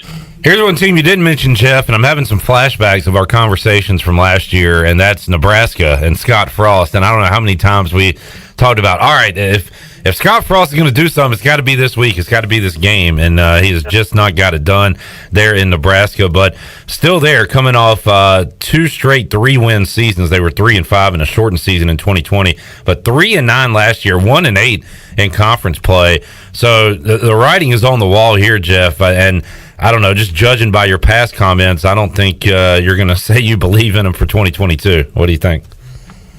I mean, I think there's always going to be the thought in Lincoln that there's optimism coming, but I mean, this hasn't been a football team worth talking about since the 90s. Under Scott Frost, they're 15-29. I don't know why he's still there. They're hoping that Mark Whipple can come in and develop this new quarterback, Casey Thompson. I got to be honest, I watched a lot of Texas last year. I wasn't overly enthralled with him as a football player. I mean, I didn't love him. He's a good kind of running quarterback, but, you know, Adrian Martinez was talented, and they weren't able to figure him out. It wasn't his fault. You know, Casey Thompson also had a lot better weapons at Texas and still wasn't able to really succeed. I think defensively they have some major issues. Cam Taylor-Britt's gone. You know, they're going to have to bring in a lot of new guys, a lot of rebuilding there with a new coordinator, as I said. I don't think it's going to be very easy. The only reason they're not 6th or 7th in the Big Ten West is because, you know, you have Illinois and Northwestern who suck as well. So, yeah, I'm not interested. It wouldn't surprise me if he's gone pretty early. The Scott Frost effort in Nebraska has been a mess. Jeff Nadu joining us talking Big Ten. Jeff, let's talk a little ACC. Clemson, pretty heavy favorite to win the ACC this year. And is that off reputation and the past, Jeff? Because we saw this team on the field last year and just had no offense to speak of. So what's going to change this year? Why, you know, should Clemson be as big as favorite as they are? I mean, I think a lot of it has to do with the past, surely, but I mean, I think we have to come to the realization that they just weren't very good last year. I mean, they couldn't move the football. I mean, I think they averaged like 5 yards per play, which is a disaster. Couldn't score, couldn't put the ball in the end zone. Their passing game is a mess. Can Ulagalele make the next step? I mean, his completion percentage was pathetic. Had more interceptions than touchdowns. As the true freshman, does he come in and be the guy? I'm not really sure. Did lose a lot of talent at the receiver position. And remember, Venables is gone now. No more Brent Venables. He's at Oklahoma. So how does that defense look? Obviously, you have to figure they're not up to par where he was. So anything less would be obviously downtrodden. They still defensively are very good, though. I guess for me, the problem that we have per usual in the ACC is I just don't think anyone else is very good. Yeah. But honestly, yeah. Miami will be interesting with Cristobal, and they bring in Josh Gaddis, who's pretty interesting. Obviously, I like what they have on offense with Tyler Van Dyke. Pitt will take a step back. The only other team that I would really consider would be NC State, but they're actually ready to win something. They always seem pretty good, just not good enough. I didn't really love them, really, outside of anything, outside of quarterback. We'll see. But no, it's hard to go against Clemson just because even with how poor they were still pretty good last year. So, and I think you answered my question there, Jeff, when you said it could be more about what's around them. Where if you're not going to pick Clemson, who are you going to take a flyer on?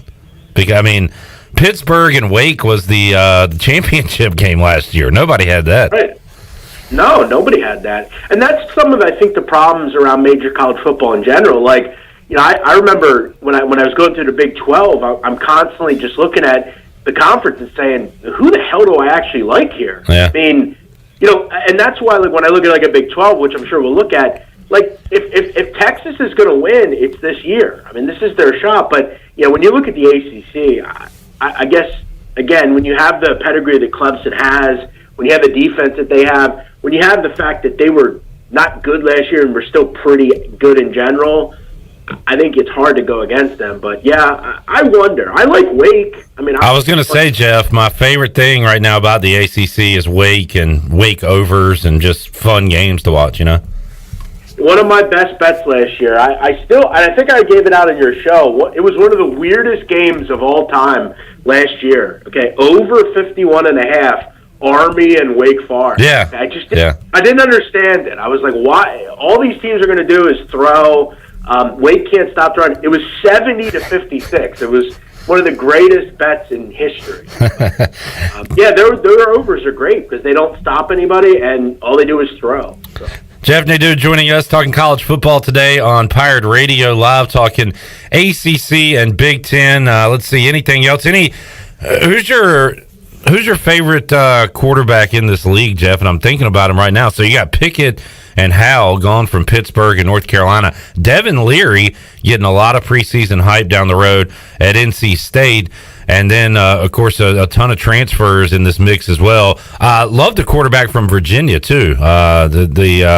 Remind me of his name, Jeff. Brennan Armstrong. Armstrong, yeah. So who's your favorite QB in the ACC? Yeah, it's funny, and Brennan Armstrong, they had the top passing offense in the country last year, which no one would have guessed that if you'd asked it in the trivia contest. As far as me, my favorite quarterback, I'll probably go with Hartman down at Wake. Yeah. I just really like that offense. I just think he's a trusty, dependable guy.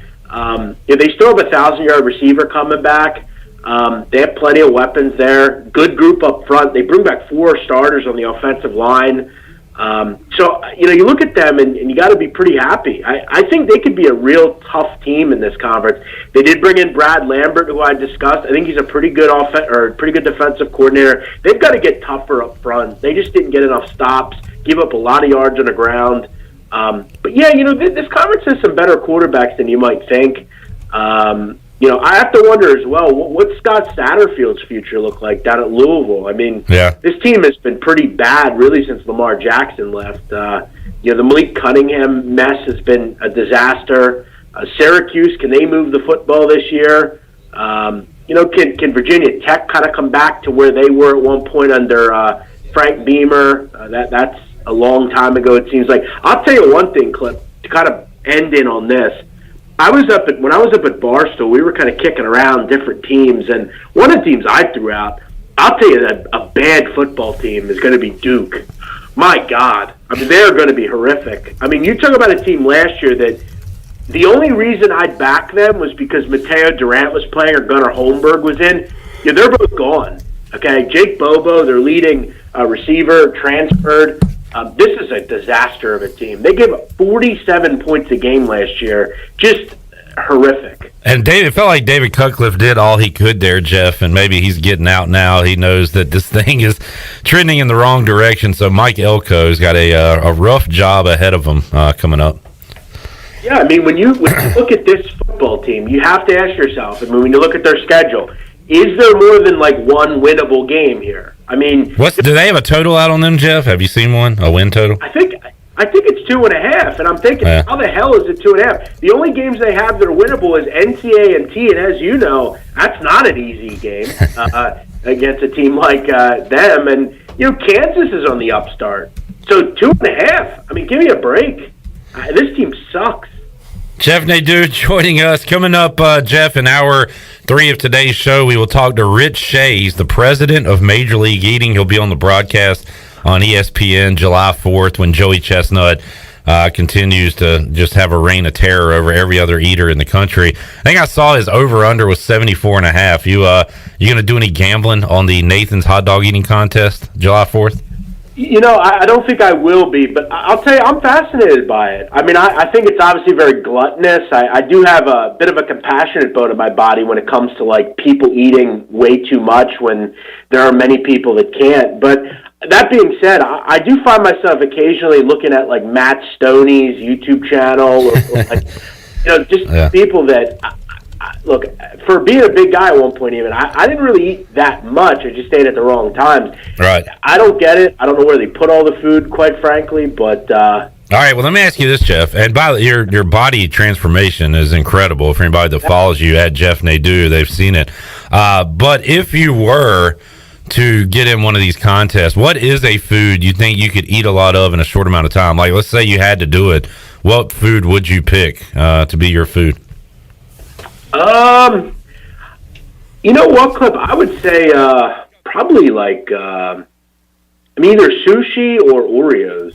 Okay, sweet and savory, yeah, and bite size. You could go to town on those. Good call. See, I could eat a good amount of sushi. I mean, get a roll that's six pieces. I could probably eat 4 or 5 rolls. I'm pretty good with sushi.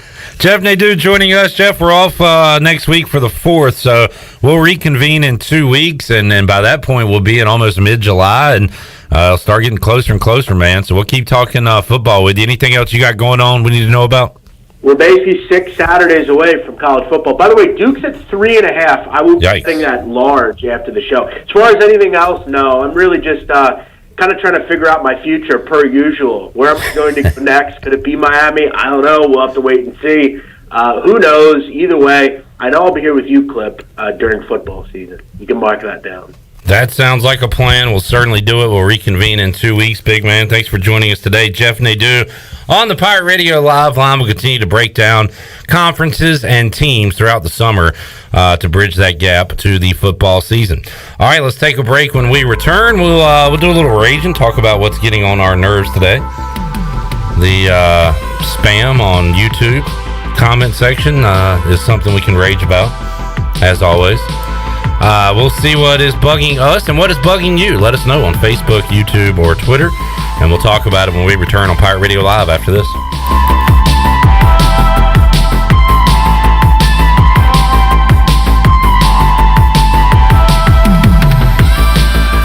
Your first stop for shopping is at Shimmer Boutique. This is Ashley from Shimmer. We are fully stocked with the latest apparel, shoes, and accessories and more. If you need gift ideas or some shopping therapy for yourself, stop by today. Looking for the hottest shoes on the market? Shimmer has the biggest selection of Hey Dudes anywhere. Shimmer has the newest Yeti products and colors. Want this year's most popular bag? Shimmer has a great selection of all your bog bag needs and accessories. Shimmer in Greenville, Winterville, and Jacksonville. Hey Pirate fans, this is Cliff Godwin. Summer is upon us, and I want to invite you to attend our CG23 Youth Camp here at East Carolina University. We will offer 3 sessions of camp. All camps will be held at Clark LeClaire Stadium, and campers will get baseball instruction from the ECU baseball staff and players. Campers will play games each day, and each camp ends with our famous Pirate Slip and Slide. Full day and half day sessions offered. For more information, visit cliffgodwinbaseballcamp.com. See you there, and go Pirates! Did you know time spent outdoors can help improve your children's health and bring balance to their life? The Outdoor Heritage Advisory Council invites you to join the Patch program. This program is for any child under the age of 16 and includes activities like fishing, hunting, and hiking. These are just one of the many ways you can earn the exclusive patches from the Outdoor Heritage Council. For more information on how to sign up and get your adventure started, visit outdoorheritage.nc.gov. When I need jeans, I order online because I know exactly what I want. They have just one moving part, and if there's something wrong, I exchange them. Buying a vehicle, especially pre-owned, is way different. Lots of moving parts. You don't want to get stuck. For a worry-free purchase, visit Phelps Chevrolet. We've been here in town a very long time. You know us. You know we stand behind everything we sell. Phelps Chevrolet in Greenville. Come get you one. The convenience of Pitt Greenville Airport is waiting just outside your front door. Service is back, so you're connected to destinations worldwide through flights from American Airlines. Plan your next trip. Book your flights today at flypgv.com or aa.com. Avoid the long check-in lines and congestion at the big airports and fly local at PGV. Fast, convenient, and close to home, PGV has more American Airlines flights. Book today at aa.com. PGV, where the Pirates fly. This is Dr. Phil Perdue from Orthopedics East and Sports Medicine Center. Our practice has been caring for the athletes at ECU and the residents of Eastern North Carolina for more than 35 years. Whether it's treatment for your sports injury or it's time for that joint replacement, Orthopedics East provides the latest in operative and non-operative orthopedic care. We also offer on-site physical therapy and MRI services, as well as walk-in urgent care on the weekends from 10 a.m. to 2 p.m. Call us at 757-BONE or visit us online at orthoeast.com. Go Pirates! Hey Pirate Nation, this is proud ECU graduate and former baseball player Brandon Manning inviting you to join my team at Farm Bureau Insurance. Right now is a good time to review your coverage with a local trusted agent like me. I will make myself available before or after business hours, and my clients always have my cell phone number if they need anything. From home, auto, or life, give me a call today and let's talk about your insurance coverage and about the Pirates. Call 531-1812 and go Pirates! Chico's Mexican Restaurant is the home of the best margaritas. Grab your amigos and head to Chico's every Tuesday for the Gulf of Mexico. A huge 38-ounce lime margarita for only $7.99. On Thursdays, relax and enjoy half-price pitchers of Chico's house margaritas. Choose from lime, strawberry, blood orange, raspberry, or peach. For Mexican food and fun, it's got to be Chico's Mexican Restaurant in downtown Greenville and online at chicosrestaurant.com. Chico's, where the fiesta never ends. Pirate Radio, Pirate Radio. Pirate. Pirate. Pirate Radio. Pirate Radio.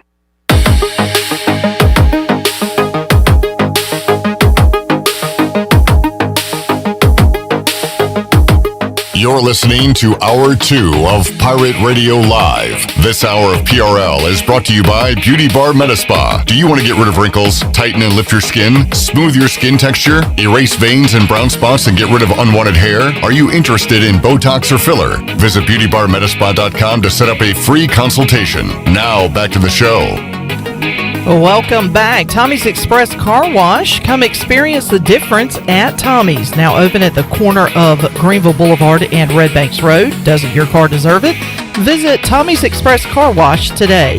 Now let's head back into Pirate Radio Live. Here is your host, Clip Rock. All right, thank you, Shirley Rhodes, CJ Schaefer, Chandler Honeycutt here at the moment. Troy D will be alongside in the 5 o'clock hour as we get you ready for the 2022 Coney Island Hot Dog Eating Contest, Nathan's Hot Dog Eating Contest coming up on July 4th. Rich Shea going to join us, the president of Major League Eating. So we got that on the way.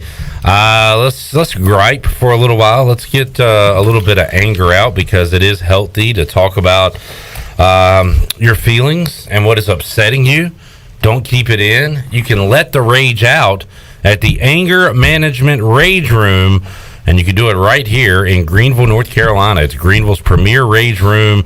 You can smash, bash, and destroy objects in a design rage room that gives you space to vent that could cause trouble in the outside world. So you can do it in a nice, safe environment. Get that anger out at the Anger Management Rage Room. Check out the website, angermgmtnc.com. Book your therapy session today, Chandler, and a lot of folks are doing this and having a lot of fun with it. Absolutely, and it's right walking distance from the Pirate Radio Studios. It's on Clark Street, right behind Pitt Street Brewery. Pretty nice, pretty neat place. They have 2 different rooms there at the Anger Management Rage Room. One side has a Subaru, one side has a Jeep. They might have switched them out by now, but not only do you have glass and TVs and old laptops or computers or PC systems, they have cars, they have vehicles that you can smash and bash, just like you should smash the like button and share this this broadcast on Facebook and YouTube. But anyway, and if you don't, I'm going to rage about that. But yeah, like I said, on Clark Street here in downtown Greenville, go check them out. If you if you're angry, if something's angering you, please hard news. Be very hard nosed and beat the freaking crap out of all the stuff they have in there. Thank you, Coach. All right, who wants to begin today? I hate when people cut the grass on the road. Real okay. All right, interesting. So one time, you know what I'm talking about? So it's spitting the grass out on the road. Onto the road. Okay. As you're driving by. Yes. What if it's there when you drive by? Do you care about that? No, because I'm like, this SOB really cut the grass into the road. You hate it all the way around. Mm-hmm. Interesting. All right, because I cut my grass that way. I think it's just very unprofessional. All right. Well, not just that, but if a car's going by, I think if a car's going by, I stop. All right, yeah. Right. Some people don't. All right, I take that back. I don't mind it if they're already done. But like I was saying, that tells me that they did it, and there was cars going by while he was doing it. That's not true. No, there's times where I'm going by and they're cutting the grass right onto the. But not everybody, not me. I make sure to watch out that my fellow man's not driving by. More people need to be like Clip Brock. Stop when there's a car coming by. You don't like Stop it. Regardless, though. But you like it a lot less when it's happening while you drive by. No, I hate it more. Like it a lot less, hate it more. Same thing. Yeah. Good grief. Okay, no, that's fair. And I mean, obviously, I do it so there's not like grass clumps that I'm going to keep piling up in the yard. I do it to get it out onto the road, all out of my yard. It's grass, bro. It's just grass. Yeah, but if you run over something that is not grass and you kick it out in the road as you're driving by, that's where the problem is. Completely agree. Yep. Which is why I'm very cautious of that too, and will pick up trash instead of spitting it out. I'm only spitting out grass into the road. Oh my gosh. I hear you, folks. We got some guys in here spewing out some rage topics. Scott says it's bad for motorcycles. You know what? I know that. And do you know how I know that? I was cutting grass. There was grass on the road, and I was already 3 or 4 lanes, towards the house, away from the road. Motorcycle dude drives by, throws me the finger. I actually have. And I couldn't figure out why for a while. That's a way. And then I realized why. Have I changed my habits? I have not. Maybe because he gave me the finger. But now, maybe I'll be more cautious about that moving forward. I just had a listener call in to give us another scenario. Okay, very similar. Damon in Charlotte called and said, "What if you live in a condo and you just get out your car washed, detailed, and all that nice stuff, and the HOA comes and cuts the grass and blows, you know what, all over said clean car?" Yeah, that's awful. That's terrible. Good point there, Damon. Again, I'm doing this when there's no cars around. So, and we get it. You are a good Samaritan. You're a good citizen of Winterville. Clip, you're a role model. You do a great job. But what I'm raging about is that there's people out there that are not like Clip Brock, and they do this stupid crap. Nobody can beat Clip Brock. We get that you're awesome. We get that you do the right thing. And that's great. We already knew that. But there's people out there that do not do that. That motorcyclist that gave me the finger didn't think I was doing the right thing. Maybe he was having a bad day. Are you sure Maybe he was Jeff having Charles? a bad day. It was the voice. Was it the voice? He said, "Screw you, jabroni! You jabroni! Pick up your grass, you big piece of trash!" And his motor was just going, and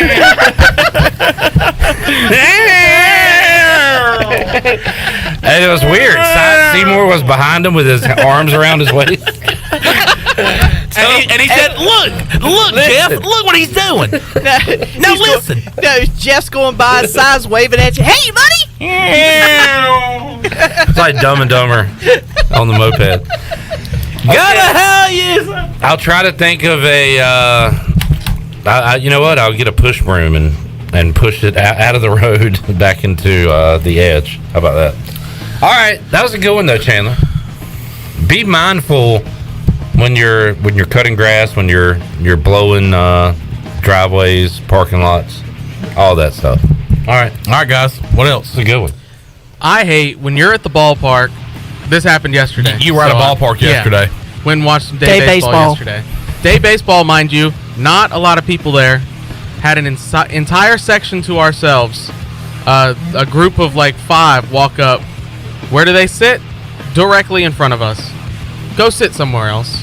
Were you in your seat? We were in our correct seats, and I'm sure they were going to their correct seats as well. However, if it's day baseball. Nobody's showing up. You can go sit somewhere else. Yeah, that's we talk. I feel like a lot we talk about the lack of just awareness. Yeah, like social awareness, social cues. Yep. And if in other words, common sense. Yes, that's a good way to put it too. And I think if it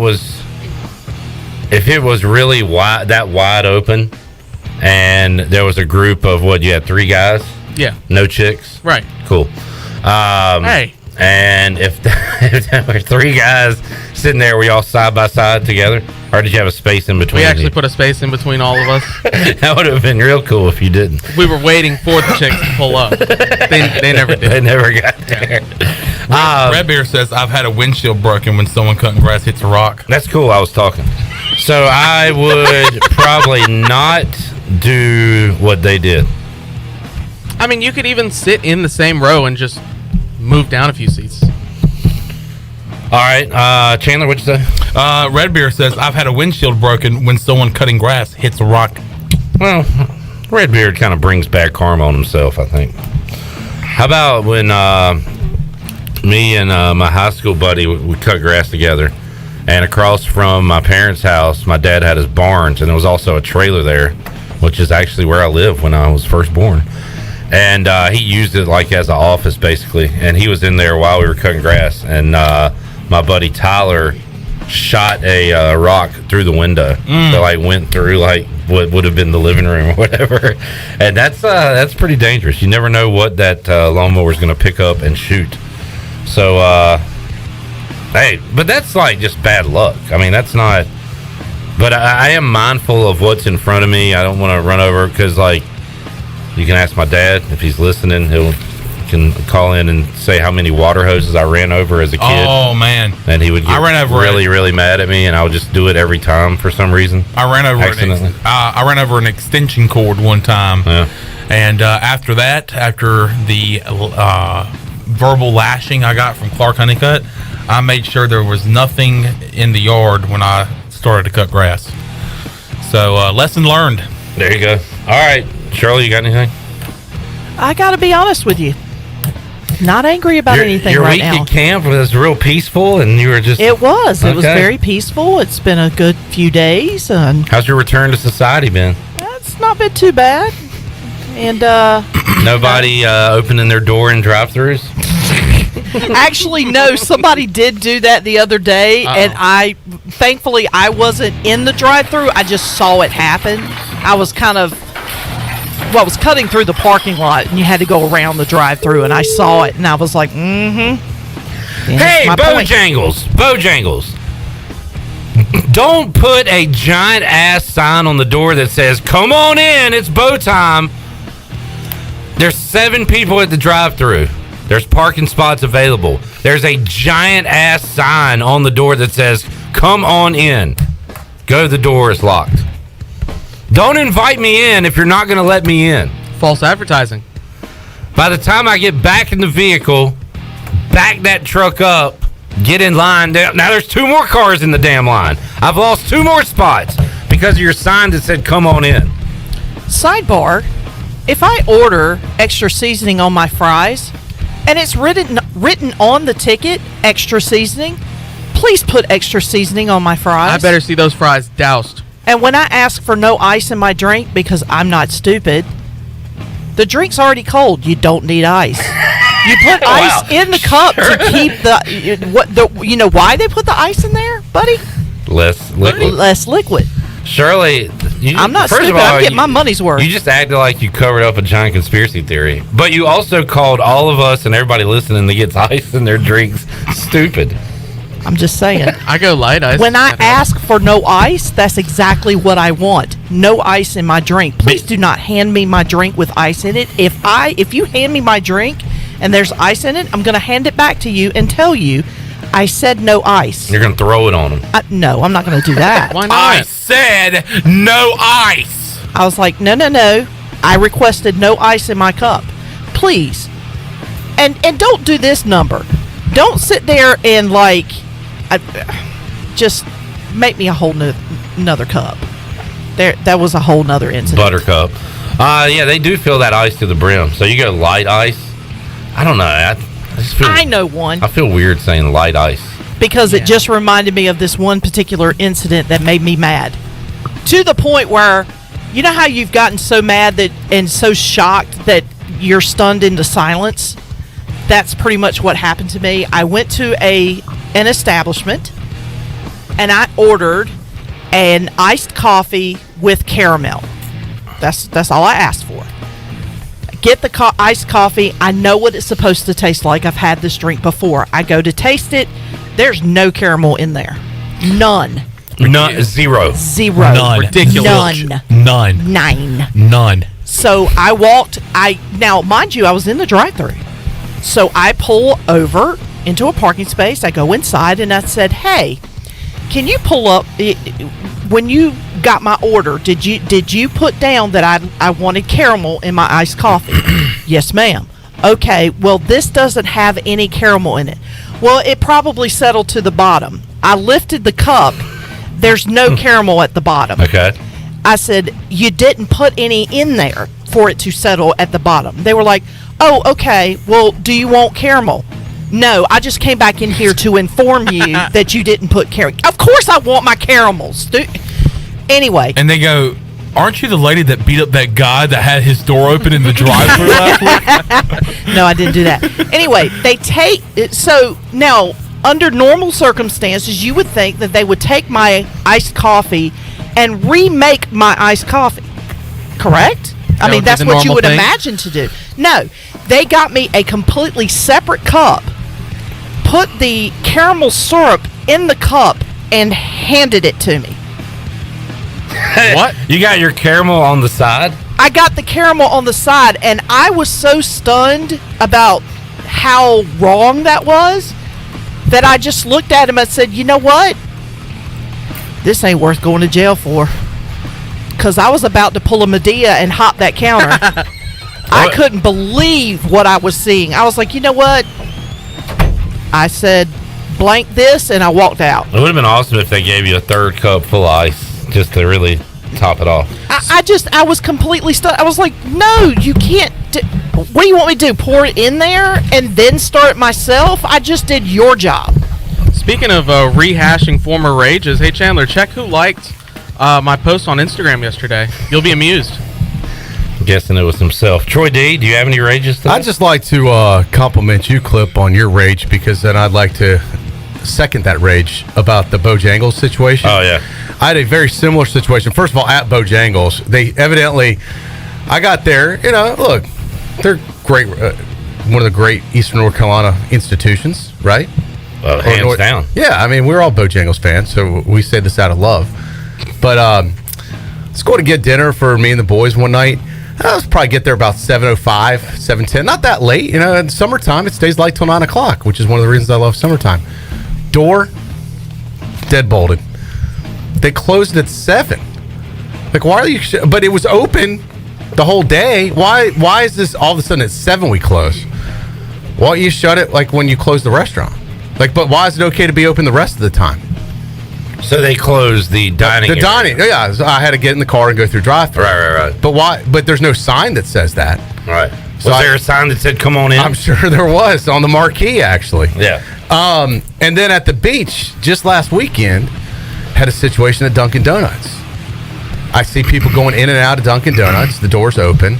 Last time I was there, my boys like the Munchkins. I might steal one or two here and there. Not a big dessert guy. Not a big dessert guy, but they they do have other options that you can get a bagel and egg and bacon with it, and they have good unsweet tea. But let me not get too sidetracked, Clip. The point of the story was I went through about a month ago to Dunkin' Donuts in Morehead City, and I said, "Oh, you guys have opened back up the inside?" She goes, "Yeah, we're back open. COVID's over. Let's get to normal, right?" She said the dining room's back open. Last weekend, I go there 8, 9 in the morning, get my kids some donuts, whatever they wanted, go to the door. The lady comes to the door, says, oh no, unless you're a DoorDash or unless you're one of these pickup guys, that's only for them.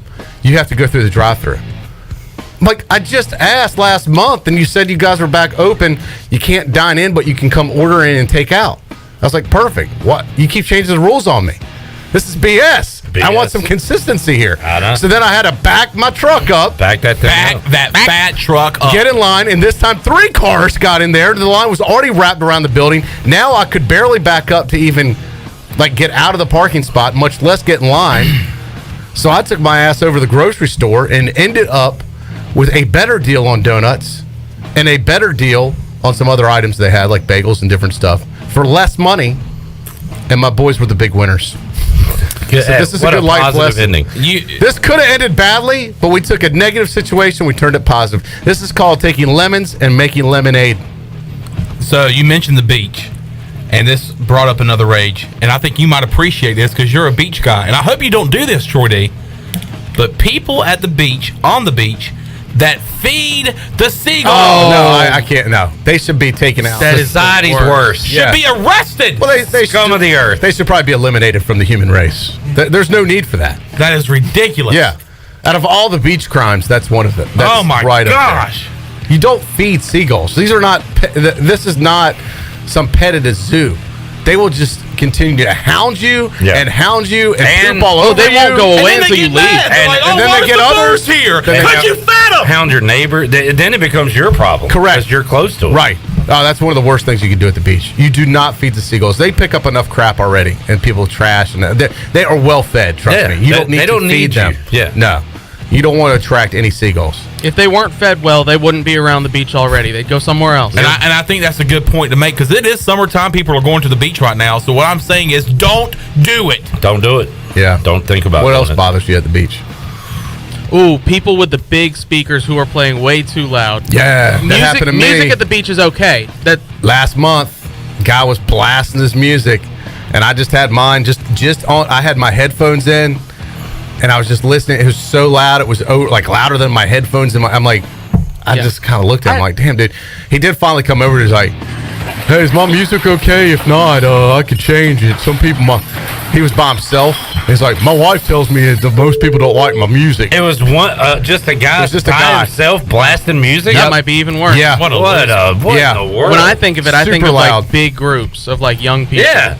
This is even is worse. A dude by himself. Wow, and he was still 20, 30 feet away.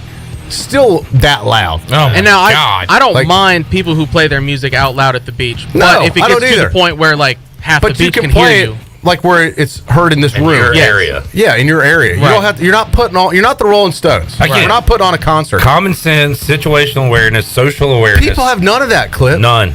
It's gotten Zero. worse. Yeah. Had a kid old enough to have some sense about him. I was sitting in my chair. This was either last summer or 2 summers ago. Sitting in my chair, was dragging his boogie board. I mean, literally right near my feet, like from here to the end of this table. And the wind picks up and it hits me right in the face. And sand goes everywhere. And I'm like, his parents were over there and was like, "Oh, I'm so sorry." I'm like, "It's fine. It's fine." Here's another thing. Beach etiquette. Shake your towel out away from people and downwind. Yes. You can walk down to the coastline, where the waves are breaking. Shake it out down there. Don't shake it out where everyone's sitting. Right there, It's obnoxious. It's common sense. Makes sense. Once again, common sense is not so common anymore. A good beach rage room right there. That was good. More holiday edition. A summer edition of the rage room. More fireworks. A tip than a rage. Just something you were talking about, Troy. Sometimes you can't avoid it, but don't park in these spaces right beside the drive-thru, because then if we're in the drive-thru line, we have to back up, pull forward, just to let you out. Like, there's a million parking places. True. Again, sometimes you can't avoid it. Sometimes it gets wrapped around the building, so it's. I don't know how people can even get those spots because drive-thrus are so packed half the time. I know, but man, when I see somebody trying to back out and there's nightmare. 8 cars in the drive-thru, it really annoys me. Why did you park there? Yeah, there's so many other places. Speaking of rage, be careful of fireworks this weekend. Don't be stupid. Don't be Jason Pierre-Paul. One, don't start a fire, because the stuff is a little dry, and don't blow your hand off. Jason Pierre-Paul stuff. Yeah, good advice. Adam on Facebook says people. Although without those fireworks, we would never have the Back It Up Terry video.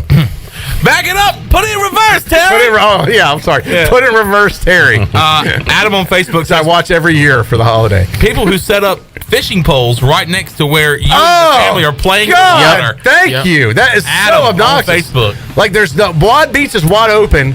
Your kids are out in the ocean, and they put it right where your kids are swimming. Do I want my kid hooked and gaffed by your damn fishing rod, which you ain't catching a damn thing anyway? Nope.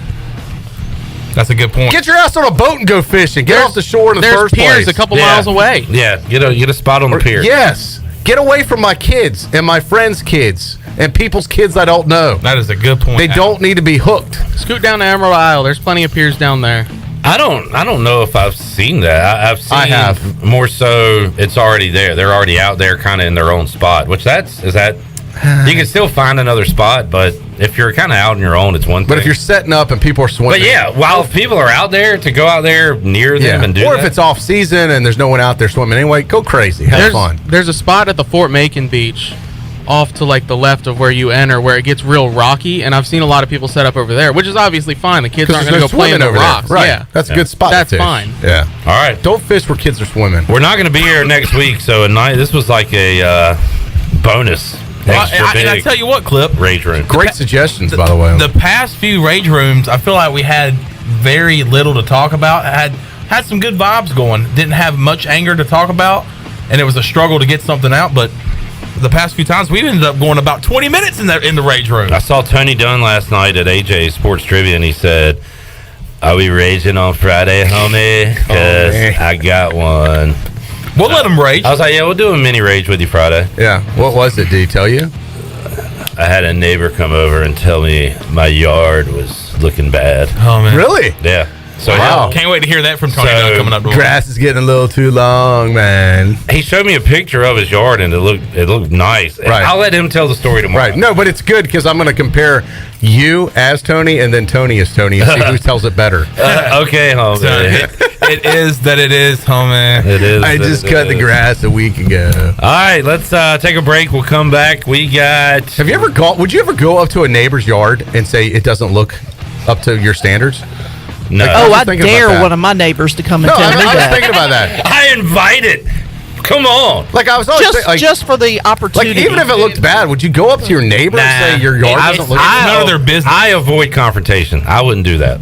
I would just have mine looking the best it could. Yeah. And just say, you know what, that's them. Yeah.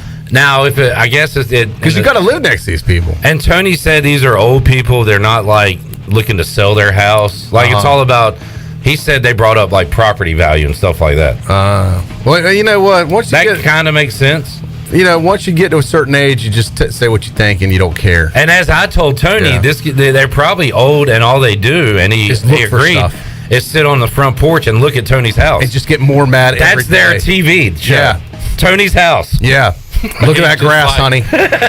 It's been 5 days. 5 days and he hasn't cut it. He still hasn't cut it. I had a neighbor. He's out there doing that stupid podcast. Yeah. I had a neighbor that complained I had too many pine cones in my yard. And I was like, well, what does that have to do with you? I'd hate to have pine trees in my yard because they make a mess. They do make Constantly a mess. out there. Oh, pine cones and pine needles everywhere. I feel sorry for people that have pine trees in their yard because it is a freaking disaster. Oh, it's like a hurricane every week you're cleaning up. You need FEMA as your yard crew. All right, sorry. We're in the middle of a commercial break. We're not even on the air right now. We're just still going. We're still raging. All right, for us, our session is up, but we're still beating the crap out of those things. Troy, what time are we talking to Rich Shea? I mean, we call him and. What do you want to lead the next segment with him? I'm asking you. It's up to you. He's pretty cool. I mean, it's up to you. All right, let's do this. Let's take a break and we'll come back with him. Let's do it. All right. When we return, President, Major League Eating, Rich Shea. We're talking Coney Island hot dog eating contest when we return on Pirate Radio Live after this.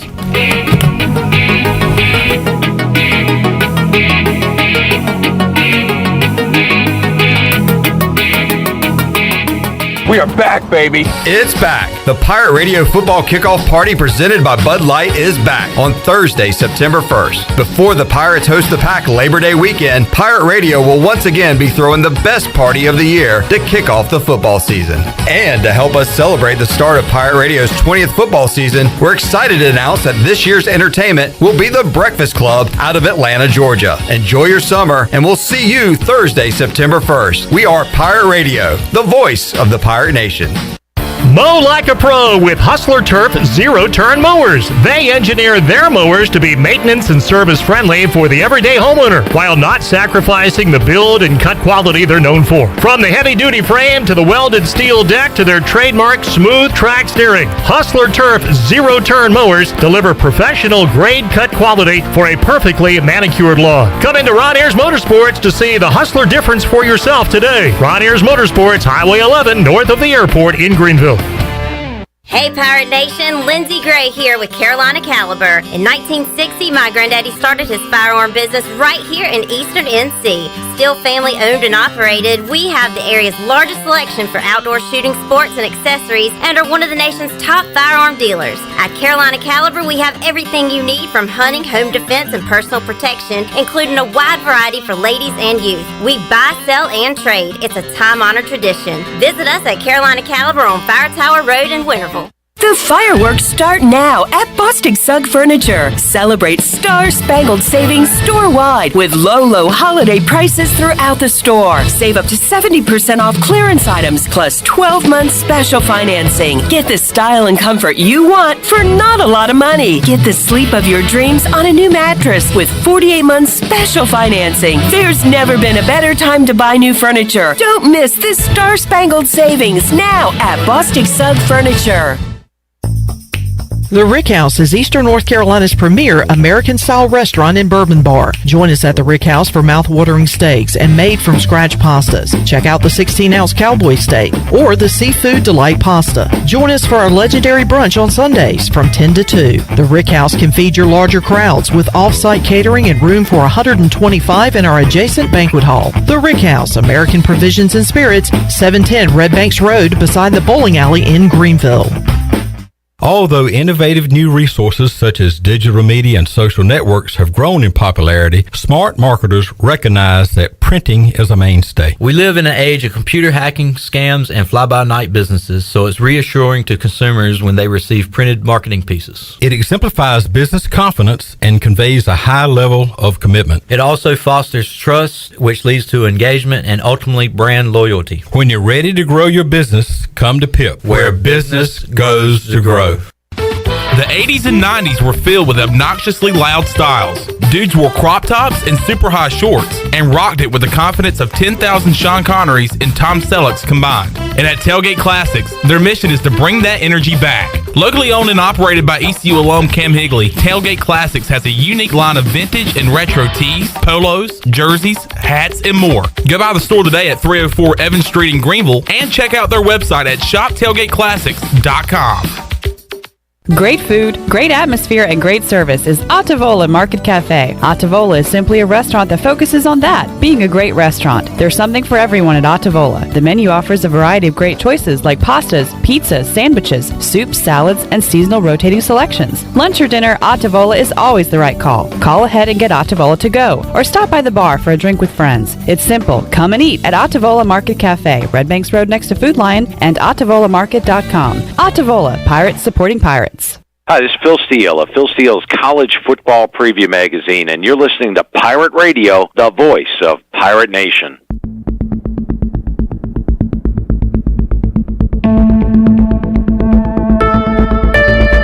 You're listening to Hour 3 of Pirate Radio Live. This hour of PRL is brought to you by Bud Light, reminding pirate fans to stay in the game and drink responsibly. Bud Light, the official beer of the ECU Pirates, and proudly distributed by Carolina Eagle Distributing since 1989. Now, back to the show. Welcome back. Winslow's is now 5th Street Hardware Restaurant and Tap Room, and with a brand new look, 5th Street Hardware also has a new menu and serves lunch and dinner Tuesday through Sunday. Plus, they have brunch starting at 10:30 on Sundays. Well, what else is new? 5th Street Hardware Restaurant and Tap Room now has poker every Tuesday night and trivia on Wednesdays with DJ Captain Morgan. It's a new look, a new name, but the same location on 5th Street beside the State Theater. That is the 5th Street Hardware Restaurant and Tap Room. Now let's head back into Pirate Radio Live. Here is your host, Clip Rock. All right, they got some great grub over there. They fed us during our watch-alongs during the regional and super regional for East Carolina. I just ate there the other day for lunch, and cool atmosphere as always, and a brand new menu. What'd you eat? I was looking for a little lighter fare, Clip. As you know, I'm working on the beach pod. Try not to eat desserts and be heavy. As you know, that's going well. Trying to make better decisions. So I had a salad. I had the I forget what they call it. It was the turkey and now I am a stickler for crisp bacon. Mm-hmm. Now we were just in the rage room. I should have raged. I was at a restaurant out of town and I got bacon. I didn't say crispy, and it came like almost raw, uncooked. Disgusting. I like that. That is so gross. Bacon has to pass the pencil test. It should be like a pencil when you hold it up. We can't get too sidetracked here. We got to guess. All right, but anyway, their bacon is crispy. Just like you like it. Yes. All right. It's in the salad, crumbled, and then you have the turkey, the cheese. It was excellent. I forget. I think it's a chef salad is what it's called. Okay. One of those new inventions. But no, theirs is better than most. I love a chef salad. I love the way they salad compartmentalize everything. Yeah, it was perfect. All right, I suggest the patty melt. I'm gonna get that chef salad. Did you happen to eat it in like 1 minute and 15 seconds? Because if so, you could join Major League Eating Troy did. I did not. Okay. I took your time on it. Yeah. All right. I love traditions, rituals. I love consistency, Troy D. And one of the annual interviews we have every year is with this gentleman this time of year. It's a great time of the year. And it's may be the 20th year we've had him on. Something I look forward to every year. Yeah. It's awesome. Rich Shea joining us on the live line. He is the president of the international sanctioning body that oversees every competitive eating event in the country and often worldwide. They are known as Major League Eating, MLE. Rich, welcome back to the show. Great to hear from you again, my friend. It's good to be back with you guys from Pirate Nation. Always a tradition to have you guys on with us before the big contest, which is obviously one of our nation's great traditions in Coney Island, the hot dog eating competition put on by Nathan's Famous, or eating Nathan's Famous hot dogs. Rich, I imagine it's still a high noon July 4th event on Monday on ESPN, correct? It is. It'll occur at noon Eastern. I'm going to actually be a little trouble with tennis. I know tennis is like a really old school sport that, I guess some people still watch, and they're going to be on ESPN. So our live show is going to be on ESPN News, and then we'll have the full re-air at 4 p.m. on ESPN, the Uno, 4 p.m. Eastern. But you can catch it live on News at noon. And the exciting thing, guys, is that after 2 years, we did it in a room 2 years ago during COVID, then we did it in baseball stadium last year, and now we're returning to the corner of Surf and Stillwell Avenue, the original spot of the Nathan's contest. So we anticipate 30,000 some odd people will gather around. Wow. Rich, at what point are you thinking like 2025, 2030, you guys will finally overtake Wimbledon as the more popular sport? Because it's got to be coming soon. It's got to be coming soon. My vanity doesn't think in terms of the NFL's Super Bowl, but I think Wimbledon is certainly within our sights. Rich, let's talk about competitors this year. It's really Joey Chestnut and everyone else. I'm looking at the odds right now, Troy D. Joey Chestnut is the, let's go ahead and say it, the Tom Brady of competitive eating, the absolute GOAT. Nobody better. We'll probably never see anyone in our lifetime like him again. You know him well. He's in your league. Am I overstating things? No, in fact, I'm a Pats fan, so Brady gave me a lot of joy, but Joey's twice the man that Brady is. He's got 14 titles to Brady's 7. He's just unbelievable. Since 2007, this guy's been winning in Coney Island since he lost one a number of years ago to Matt Stoney, but otherwise he's basically undefeated. He has eaten more than 70 Nathan's hot dogs and buns during the competition since 2016, which is just unheard of.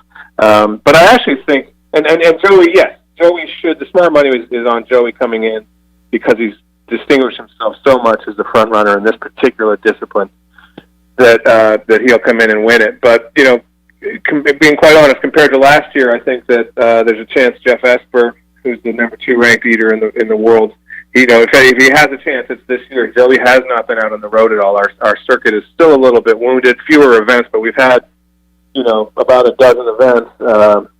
Esper's gone to 7. He's won every one that he's competed in 2022. Joey hasn't done an event yet, so I still wouldn't bet against Joey. But there may be rust, and we're gonna see on Monday. All right, we're talking to Rich Shea. He is president of Major League Eating. Once again, the Super Bowl of Eating Competitions is going on July 4th. That's this Monday, high noon. Check your ESPN schedules for broadcast and rebroadcast information. It will be a nationally televised event. Now, everybody wants an advantage, Rich, and I know this year. I wasn't sure if this was just a rumor or this is going to be happening, but I didn't know if you're going to be testing these eating athletes for PEDs, performance-enhancing drugs. Will there be a test to see, hey, did someone take too much Rolaids or Tums before the event? Are there certain advantages that these guys are trying to get over their competitors? If Rolaids or Tums were sponsored this year, we'd insist upon it, but I don't anticipate any need for drug testing, and cannabis is not legal in New York State yet either. So we should be fine down there. These guys actually, all joking aside, they come in, most of them don't even eat in the morning, right? They just sort of drink fluids and hang out and wait for the competition. So we have no need for testing, so we don't test. And I'm not even sure what drug you could take to make 76 hot dogs in 10 minutes. Yeah, that's a good point. Just curious. That's kind of like my July 4th. I in the morning, I just hang out, have some fluids, and wait to eat later in the day. I'm like a competitive eater myself, Cliff. And a lot more fluids throughout the day. Yes. Yeah. Going on. My fluids start at 1 p.m. Eastern. What about the rule where they dip the bun in water, or I guess whatever drink they want? Mm-hmm. What would this competition be like, Rich, if they had to eat the hot dog and bun like a normal person, no dipping, no separating? The only thing you could put on it is, let's say, like mustard or ketchup or whatever relish they want. They could add to it, but they can't take it apart, they can't rip it apart, and they can't dip it in water. What do you think this competition will be like? I think you see 20% reduction in the amount of dogs eaten, maybe 25. I'm not a competitive eater. You'd have to ask one of these guys who competes, but I think you'd see a reduction in the numbers for sure. And I think why not do it that way? Why the need for the dunking of the water? It's kind of grandfathered, So as the sport evolved, and primarily over the last 20 years since George and I and Major League Eating have been in existence, the sport just sort of evolved quickly. Now, if you go back 20, 25 years, dudes were eating 19 hot dogs out there, 20 hot dogs. 25 hot dogs was like the mountaintop, right? And then Kobayashi ate 50, and that was unheard of. But already at that point, guys were dunking. And as the event as we know it, as you know it, as the fans know it, kind of got more and more cemented. Dunking was part of it, so we obviously had a review and decided to keep the dunking. And also it facilitates the swallowing process. Obviously, for your listeners, don't do this in the backyard. These guys are trained athletes, and we have paramedics on hand and stuff. But, they want the roll. We don't have dunking in every contest, obviously, but the roll presents a challenge. It's kind of dry, right? So I forget exactly all the little pieces that went into us establishing that as a rule or protecting it, but we allow dunking. But there is a 5-second dunk rule because we learned, our judges told us, we were doing a Crystal tournament once, and we allowed dunking in the Crystal burgers, and it's like a White Castle burger, small slider, and people were dunking to an incredible extent, so they were leaving debris or bun remnants of in their cup. Cheating. We're getting away with not eating all the buns, so that we did introduce. Should make them drink that cup of fluid at the end, then. No doubt. So we introduced a 5-second dunk rule. On Monday's contest on the 4th of July, no one's dunking for longer than 5 seconds. It's really for like rookies or bad actors. Yeah, Rich, have there been? What are the rules again for folks that aren't familiar with the hot dog eating competition? And I know I've seen a reversal of fortune. I know that's an automatic disqualification if that happens, be ruled by the judges. What other rules are there? And since you've been involved, have you ever seen a choking situation? We haven't. We've been, blessed that we have professional leaders, I just said, and we have EMTs on hand. So choking's not something that we've had to handle on site. But obviously, they would stop eating if they were, we would recommend stop eating and ask them to stop eating if we were to see something like that. As far as the reversal of fortune, as you mentioned, if Elvis leaves the building, you are disqualified. And competitors, otherwise, it's pretty straightforward. You get 5 hot dogs and buns on a plate. You have to eat both hot dog and bun, all 5, before you move on to your next plate of 5. However, you don't have to eat the hot dog and bun together like you and I might do in a picnic. You can separate them, as you referenced. You can dunk the bun. You could eat two hot dogs and then eat 2 buns. But if you were to eat 2 hot dogs and only get 1 bun down, we would only count the 2 hot dogs. So it has to be a complete unit. But beyond that, that's about those. The rules are pretty simple. And is it 12 minutes again this year? 10 minutes. 10 minutes. I'm sorry, 10 minutes to eat as much as they can. And the world record stands at, with Joey Chestnut, 76. Beer to 76. 76. So, have you talked to Joey? Is he? Sometimes he wants to do a world record. Sometimes he just wants to win. Is he? Where's his head at? I have not spoken to Joey. He's out of town last night, and I've been working all day. I'll be with him tomorrow morning. So I don't know, and I haven't sat in on any of our interviews with him. But he typically wants he's going against himself. This may be shine a negative light on me. I'd be like, dude, I'm good at 65. No one's touching me. I'm going to get another belt and enjoy my afternoon. But maybe that's why I'm not a professional athlete. But I haven't heard what he said, so I don't want to speak for him. Typically, he's out looking to satisfy himself, and that satisfaction comes from him setting a new record. But he needn't, right? He doesn't have to. So if you're 10 strokes up, no one's going to touch you. You might as well enjoy the afternoon. But we'll see what happens.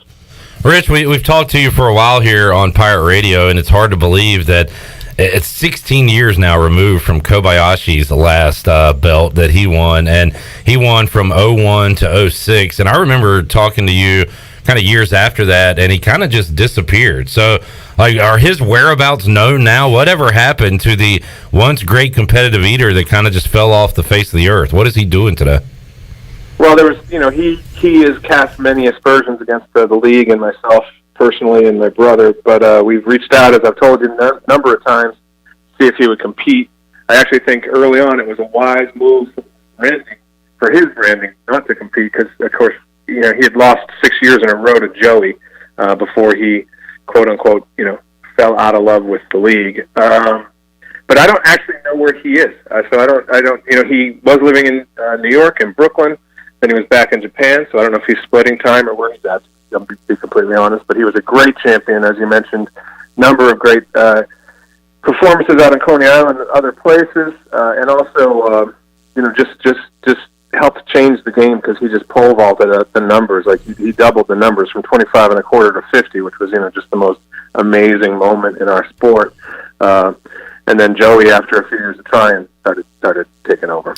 Rich, you guys are at the mountaintop right now when it comes to organizing competitive eating events with Major League Eating. But as you know, and once you're at the top, there's only one place to go, and you got a lot of people trying to climb up there to meet you. And the NFL has the USFL, the PGA Tour now has the Live Tour. There's a lot of people with these leagues. WWE has AEW. Yes, nipping at the heels. What's the status of the business side of things with Major League Eating, and are there any upstarts that you're worried about? We aren't, and it's funny you watch. Those guys are at a different level, from a financial perspective. But if you look at the golf thing, it is stunning to see, competitors who I would argue have had, a lot of goodwill coming out of the PGA handed to them and fans, and to jump ship purely for money. I get it. I like money. It's not like the PGA is not paying people, though. It's not like there's not purses. I feel like that could water things down pretty badly. So I actually have empathy for Monahan. But no, we actually right now we feel like we're still smaller. And we still get great numbers. We still have the only real competitors in the world. So to that end, we're bringing some guys over from this one dude from Australia. First time he came over and qualified. He ate 41 Nathan's hot dogs and buns in his first ever Nathan's contest. Wait, say that again. Absolutely stunning. He ate 41 what? From us, 41 Nathan's hot dogs. Oh, okay. Qualifier in his first ever Nathan's qualifier. So his name is James Webb. He's from Sydney, Australia. So he's a new competitor. I'm pretty psyched. And we have an old guy that you'll probably remember who took about 4 years off, but Patrick Bertoletti, who was a star competitor out of Chicago, deep dish Bertoletti, a pizza eating champ. He has returned. He stopped eating for a number of years, and he'll be back on the stage this year. Pat Bertoletti, and he comes back with an 11 ranking, which shows you how much the board thinks of him. So it's exciting to have him back, and exciting to have this guy from Australia. What about my man Badlands Booker? Is he around anymore? And who's the guy who used to paint his face? Eater X is he's got a little fight going on with his health, but he's a fantastic, awesome guy. He will be in attendance with a huge bunch of ex-competitors, and Eater X is still very much with us and having fun, and we're psyched to be with him on Monday. Badlands Booker will be. He's doing a chugging contest, so if you check out Badlands Chug, he's got quite a presence on social media. And for Badlands, we're doing an undercard where Badlands will drink I forget, like a 232 ounce or something lemonades against six up-and-comer chuggers. So that'll be interesting. But Badlands will certainly be there, and I'm sure he'll be rapping in the show. A liquid competition, one of my favorites. Rich, I'm looking at the upcoming events. So you've got hot dog, obviously July 4th. There's a rib eating championship going on, banana pudding later this year. Also, pork rolls, tamales. I'm wondering, have any new foods been introduced this year? You like your traditions, but is there an who can eat the most sushi? Are any new events going on? New foods introduced to the competition? We did. I'll go backwards. The sushi we did years ago with Fox Networks when we were first starting, 2006. Oh yeah, I remember that 6-foot sushi roll, and there was a wasabi zone. So Hungry Charles Hardy, who was a top-ranked eater at the time and is known as the godfather of competitive eating, Hungry Charles was way out ahead, and then he hit the wasabi zone and had a little trouble, and we had to DQ him. But we had a new one this year with down in Lubbock, Texas, with it's called Outlaw Egg Rolls, but these pretty sizable egg rolls that Jeff Asper 32 and a quarter. And we did a new donut, in Newcastle, Indiana. Donut holes, actually. Oh, that'd be a good one. I could crush some of those. 293 donut holes in 8 minutes. Wow, 293? Holy crap. Man, I was thinking if I could get a 25-pack in, that would be amazing. Yeah, we did a Texas sausage event in Manor, Texas, which is another new event for us that happened back in early May. Jeff Esper again ate 44 Southside Market and barbecue sausages in 10 minutes. So we do always add events, and we just got to get to Eastern Carolina and get something going. Yeah, I'm telling you, might work. I want to work with the Chick-fil-A folks. I think a nugget eating competition from Chick-fil-A, I could easily eat a small tray by myself. Now, I don't know about time. It's more duration. I'm more of a marathon guy, but I could easily finish that. We got Chick-fil-A finally in New York, and there's one right on our block on 46th Street. And luckily I eat lunch late, so they have lines every day. But I go in there and I get the nuggets, and I go hide all alone and eat them because they are awesome. And we're like, the pulled pork capital of the world. We call it barbecue down here. Are there any of those events, Rich? Because we could have one right here in Eastern North Carolina for sure. Yeah, we have pulled pork, all variety of barbecue events, but we not that Carolina barbecue. I think is distinct and fantastic, and I would love to come. So when we'll get that lined up, that's a little undercard for an ECU football game. That's a great idea, awesome. actually. Yeah. God, how great would that be to have the MLE people with us for a football game? Pre-game tailgate contest. Yeah, fantastic. Yeah, get it done, Troy D. All right, we'll talk off the air, Rich. Anything else you want to promote this year? Always great event. You guys are so much fun to join us. I guess you'll be on the broadcast again this year, I assume. I will be, a gentleman named Johnny Anderson from ESPN. You've probably seen him on SportsCenter, and me, and then James, my brother, on the stage. Badlands early, Mickey Studo, by the way, who's looking for her 8th title, I believe, and has been whispering that she thinks she can do 50, which is a Kobayashi-like number. It'll be a lot of fun. We actually just dropped some NFTs you can get on our site. It won't help you if you're not going to be in New York, but it will help you at other events. So they're just going to provide, like a membership card almost. There's 3 levels. You get early access. You get to get photos with the eaters, but you also just to show your buddies your passion for the sport when you show them that digital art in your wallet. But other than that, no, man, just tune in on the 4th, and I just hope everyone has a fantastic holiday weekend. All big sporting events get media coverage. What type of press credentials? How much press do you have covering it this year? Yeah, well, I can't guarantee what will be there this year, but we get about 2.5 billion consumer impressions domestically, and that doesn't actually count radio or social. That's just online, print, and TV. It doesn't include overseas. So if you believe what the tracking company tells you, that's worth about $2 billion in media coverage. So we've been super lucky and fortunate over the past 20 plus years to get incredible coverage. I'm sure we'll do well on Monday. But can't count your chickens before the hens are hatched, or whatever the hell the thing is. But well, the hens would be hatched. You can't count the baby chickens. So I don't want to jinx it. But we've been super lucky. In fact, it's a real earned media platform. Always has been. So. Oh yeah, and you're on my bucket list as far as one of the great events to cover. I still one of these days want to get up to Coney Island, have a press credential, and cover this thing for Pirate Radio in person. That is still one of my dream jobs to do. I got a stack of all access on my table, so you just tell me when you're coming. Absolutely, we're gonna make that happen one year. I'm serious. No doubt, we'll go live from the corner of Surf and Strip. God, that'd be so cool. How awesome would that be? I mean, we want to talk about like cool events to be at in person. Yeah, and have an all access pass. I mean, that's like a dream come true right there. Well, make it a reality, Troy D. What are you waiting for? Well, it's just travel right now is a little iffy on planes, but we'll do it when things settle down. All right. Rich, great to talk with you. Have an incredible weekend. You got a big Monday planned, and we'll be watching, of course, and covering it. And thank you for your time, as always. Right on. Thanks so much for the interest, guys. Have a great holiday.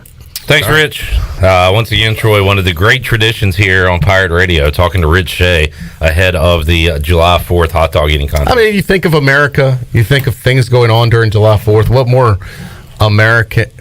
more American than hot dogs? I mean, if you think about it. And then a competition, a hot dog eating competition. It doesn't get any more American than that. It's so American, it's on national TV clip. On the worldwide leader. Yeah.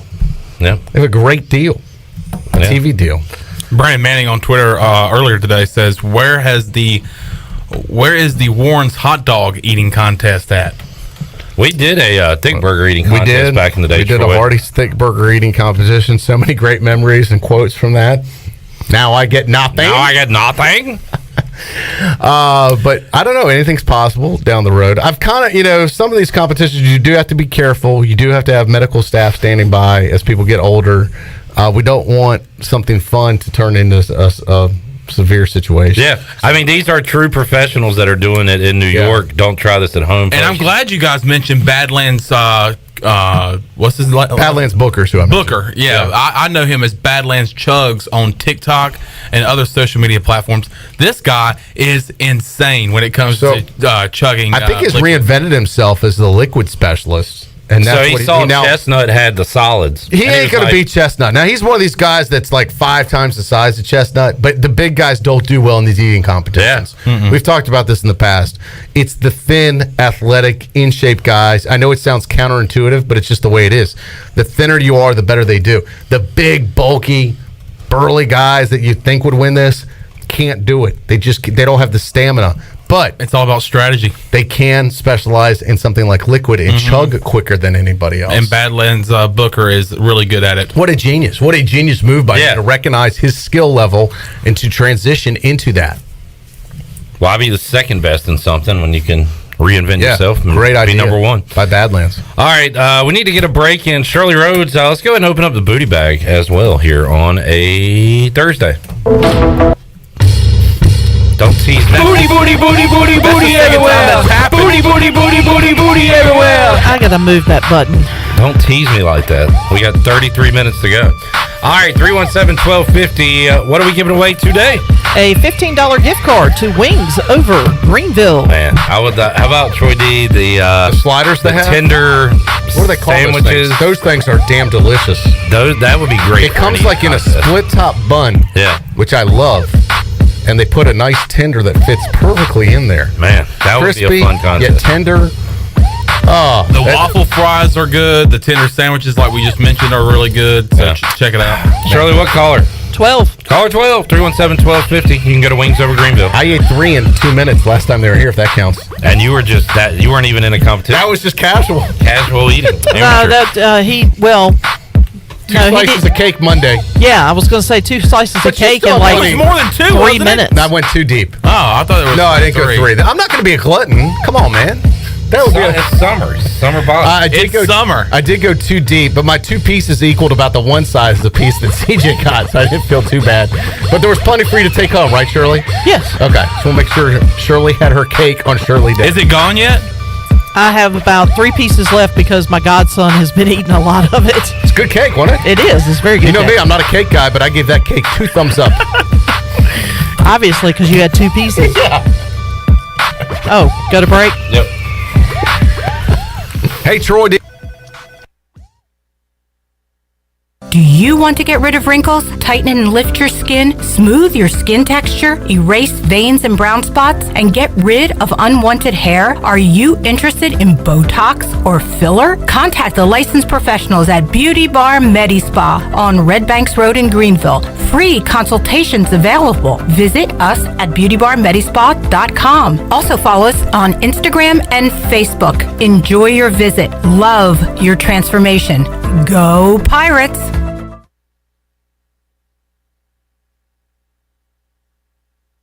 Hey, Troy D here with my good friend Kelvin Rawls from Pest Tech. Kelvin, I just want to thank you and Chris and all the great folks at Pest Tech for such awesome service. You totally eliminated the mosquitoes in my backyard, plus the fire ant problem I was having in the yard. Hey, you're certainly welcome, Troy. I have heard the same thing from all of our customers through the year of COVID. With everyone being home, they want to enjoy the outside and being mosquito, fire ant, and pest-free. Enjoy all your property from the kitchen to the curb. Visit pesttechofgreenville.com today for complete service. Your first stop for shopping is at Shimmer Boutique. This is Ashley from Shimmer. We are fully stocked with the latest apparel, shoes, and accessories and more. If you need gift ideas or some shopping therapy for yourself, stop by today. Looking for the hottest shoes on the market? Shimmer has the biggest selection of Hey Dudes anywhere. Shimmer has the newest Yeti products and colors. Want this year's most popular bag? Shimmer has a great selection of all your bog bag needs and accessories. Shimmer in Greenville, Winterville, and Jacksonville. Pirate fans, get ready for a winning season and team up with Quality Equipment, your local John Deere dealer and proud sponsor of the ECU Pirates. When you do business with us, you'll get things done right. We're proud to offer a large selection of new and used John Deere equipment, a fully stocked parts department, and a highly trained staff who is here to support you throughout the life of your equipment. So get quality done right before every ECU game day and visit QualityEquip.com. Pirate fans, the 2022 football season is going to be one for the record books. East Carolina is coming off a 7-win bowl season, and 2022 is shaping up to be even better. The Pirates need you to pack Dowdy-Ficklin Stadium this fall with a great home slate that includes in-state rival North Carolina State. The American Conference schedule features home games against UCF, Memphis, Houston, and Navy. Season tickets are on sale for as low as $125. Get your tickets today by visiting ECUPirates.com. Warren's Hot Dog Pizza, homemade lemonade.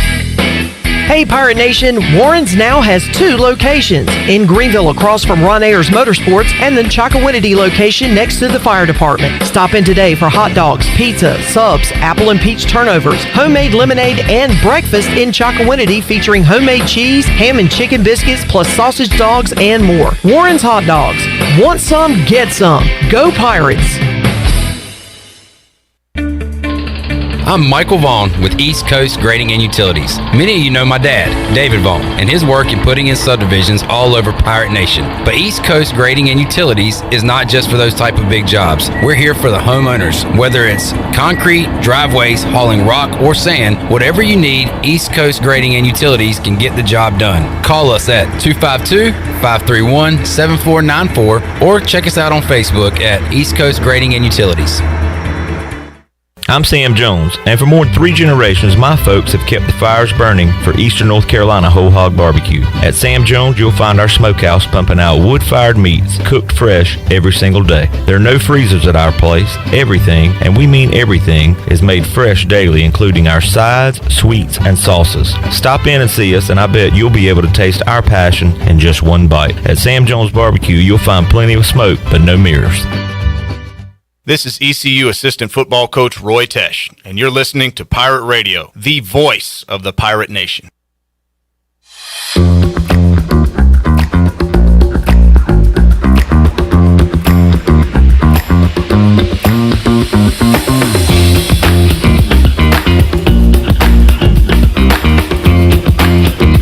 You're listening to Hour 3 of Pirate Radio Live. This hour of PRL is brought to you by Bud Light, reminding Pirate fans to stay in the game and drink responsibly. Bud Light, the official beer of the ECU Pirates, and proudly distributed by Carolina Eagle Distributing since 1989. Now, back to the show. Welcome back. Brown & Wood is your home of the best selection of GMC, Cadillac, Buick, and Mazda in Eastern North Carolina since 1937. Shop their entire inventory online at brownandwoodauto.com or visit them on Greenville Boulevard. Brown & Wood, Greenville's #1 dealership and the home of the lifetime powertrain warranty. And congratulations to Jansen Kidd of Greenville. Walked away with a $15 gift card courtesy of Wings Over Greenville if you're looking for wings to be delivered to your home. Wings Over Greenville has you covered with no third party needed. They have their own in-house delivery service. Be sure to try the all-new tender sandwiches by ordering ahead on the Wings Over mobile app. They are open until 3 a.m. on Friday and Saturday, and they have everything to cure those late-night munchies. Give them a call at 758-9464. Wings Over Greenville, they deliver. Now let's head back in to PRL. Here's Clip. All right. Thank you, Shirley Rhodes. Congrats to our winner. And guess what? Congrats to you out there listening, but only one of you. Because we're doubling down today, folks. We're going crazy. Uh-oh. What? Going too deep? It wouldn't be a July 4th without No way! American Bear. How about- It doesn't get any more American than Natural Light. Red, white, and Natter Day. blueberry lemonade, natural light Natter Days. I had some of that out in the tailgating lots in the jungle for ECU Regional and Super Regional. And folks, let me tell you, it is delicious. And we're going to give it away on this very show within the next 20 minutes, Clip. That's right. We're going to give it away at the end of the segment. And you can come by, pick it up tomorrow before 5 o'clock, before 6 o'clock. Or you're going to have to wait a whole nother week. Yeah. So if you win today, try to get by here to pick it up tomorrow. Or you're going to have to wait a while to have. You can have it for the 4th. It's got a cool graphic on it, too, with the pink flamingo. It looks very Miami-ish, I would say, for Natural Light. It's like a nice limited edition, too, so it's going to be gone soon. All right, that can be yours if you are the lucky caller at the end of this segment. All right, let's see, Troy. We've been talking receivers this week. We'll go through that real quick. How about the big news, too, about the Big Ten? Well, yeah, we'll get. All right, I'm a little stunned by that. Let's do this real quick, and we'll hit on that. Favorite all-time receiver at ECU? I love Clayton Driver. He was a man. I loved him too. Yeah. But Zay Jones was great. Dwayne Harris has got to be probably one of my all-time favorites. Yeah. Somebody tough as guessed nails. Somebody guessed on Facebook comments yesterday that you would say Larry Shannon. I like Larry Shannon. He was a great receiver. Yeah, and what he did to the state with pulling the towel out of his pants and waving it. And we throttled them in Charlotte. One of my questions was favorite play, memory moment involving a receiver. That would be it. That would be one of them at the top. Andre Allison was a great receiver. He was. Maybe in the underrated category. I would put him as underrated because he was only here a couple of years. Yeah, we didn't get to see a full 4 from him. But that position group, and Troy, we're going to get to know some new faces from that position group for this ECU football team this year. We talked about it with Igo yesterday. A lot of questions with Snead out. CJ Johnson, what exactly is his status? I would say, before, if you asked me that 6 months ago, I'd say unlikely. I would now advance that to very possible. Okay, but that's one part of it. Another part is wasn't involved in spring ball. How's he going to come? Is he going to be back? Will he be rusty even if he comes back 100%? Will he be ready to go? Is the chemistry still there? Is the work ethic there? Yeah. So that usually is a position group where like, all right, well, we're good there. A lot of question marks. I think we're good there, but we just don't know who's going to be starting, who's going to be producing. Got another look. ECU's had good luck with guys named Zay. They got another receiver named Zay out of Toledo. They're excited about him, the transfer. So I think they're expecting big things out of him. He could be a huge playmaker. He's got 1 year now. This guy, the thing about this guy is he has the sense of urgency. Because this is it. Just like Holton's last year. This is it. He knows for Holton to make it in the next level, he knows he needs to have a bang-up year this year. There's just no doubt about it. And look, I believe Holton is good enough to be in the NFL. I don't think there's any question about it. I think he has to prove to a lot of other people that he is that good and he can do it, and I think he can. I think he will. But he's got a lot riding on this year. And the better he does, the better ECU does. I can see him a lot like DJ Ford coming in here, only having 1 more year left. Yeah. A position group that really needs some veteran leadership. He has experience, in the past at Toledo and Norfolk State. And DJ Ford made a big impact on the defensive side last year. Maybe Isaiah Winstead can do that on the offensive side. That's a great analogy there, Chandler. I kind of see him as being the DJ Ford of the offense this year. 1 year.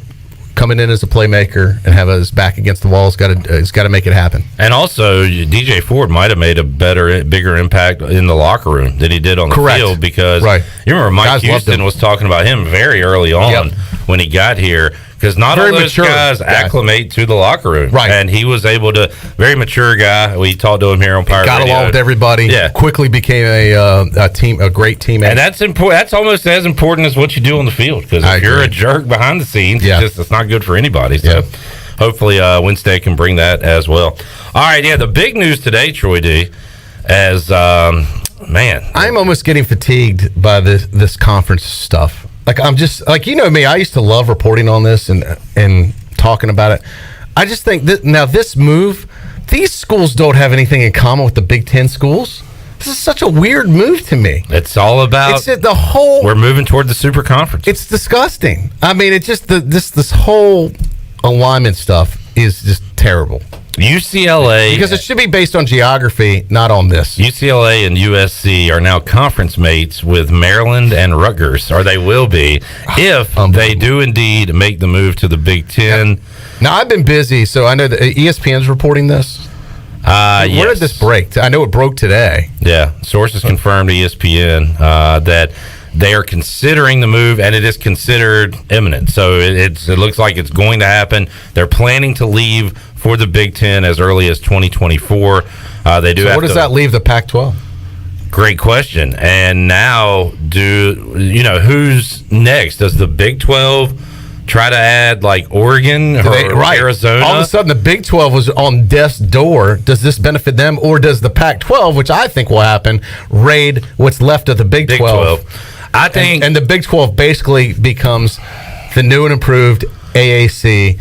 The AAC becomes Conference USA. It really is. That's what's going to happen. Yeah.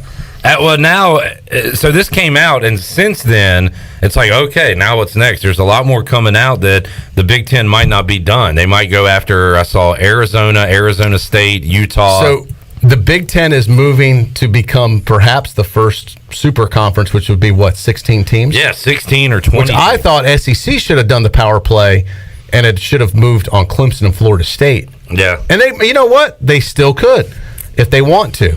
Because if Clemson and Florida State are asked to join the SEC, what do you think they're going to say? I think they would jump, yeah. Absolutely. So then that waters down the ACC. You take Clemson and Florida State out of the ACC, especially for football. Let's be honest. The art before the AAC got rated, that's a better football conference. Yeah. If you take Florida State and Clemson out. And all this is about football. It's all about football. Yeah. So, does the SEC has always been on the leading edge of this stuff? Will they move next?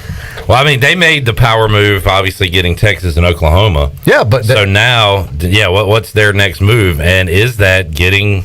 It's got to be Clemson. How do you not take Clemson and or Florida State? Is Miami worth it?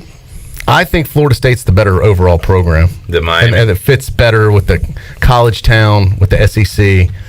I just don't see Miami as a SEC type school. Who cares? Do you see USC as a Big Ten school? It doesn't matter what you see or what you think you should see. But if you're asking me between Florida State and Miami, I think Florida State culture-wise blends right in with the SEC. Yeah. I see Miami being a Big Ten school. I've always had Pac-12 for Miami. I looked it up. It is crazy, though. This stuff's imminent. Here we go again. And geography hasn't mattered in a long time, Troy. But I looked today. If you're, we talk about, hey, it's a nice drive to go to Raleigh, Chapel Hill, obviously, but like Blacksburg or Norfolk to go see a game. Yeah. Or down to Columbia. It's a long drive, but it's drivable. Yeah.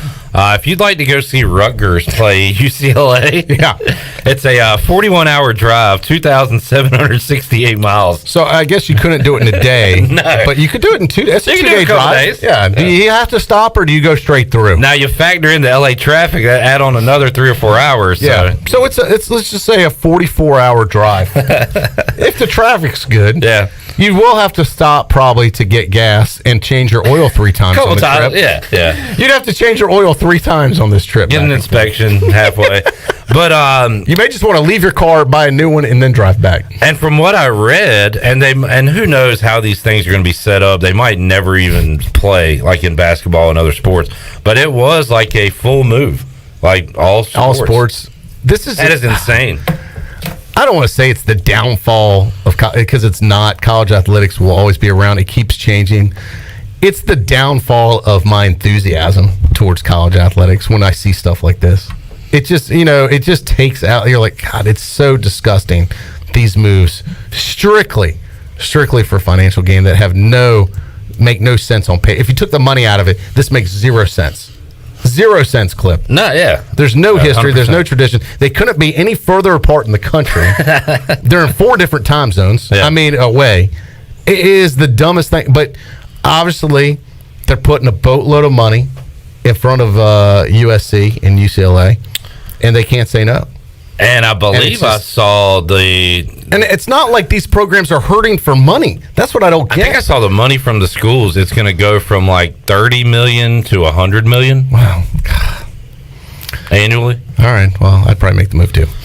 Yeah. But as a fan, sure, it's just disgusting. And then a question that that clip brought up earlier in the program: what are some schools that are going to have to get booted to make room? Yeah. Let me ask you that, Troy. So, we were talking Big 12, but you can even go SEC.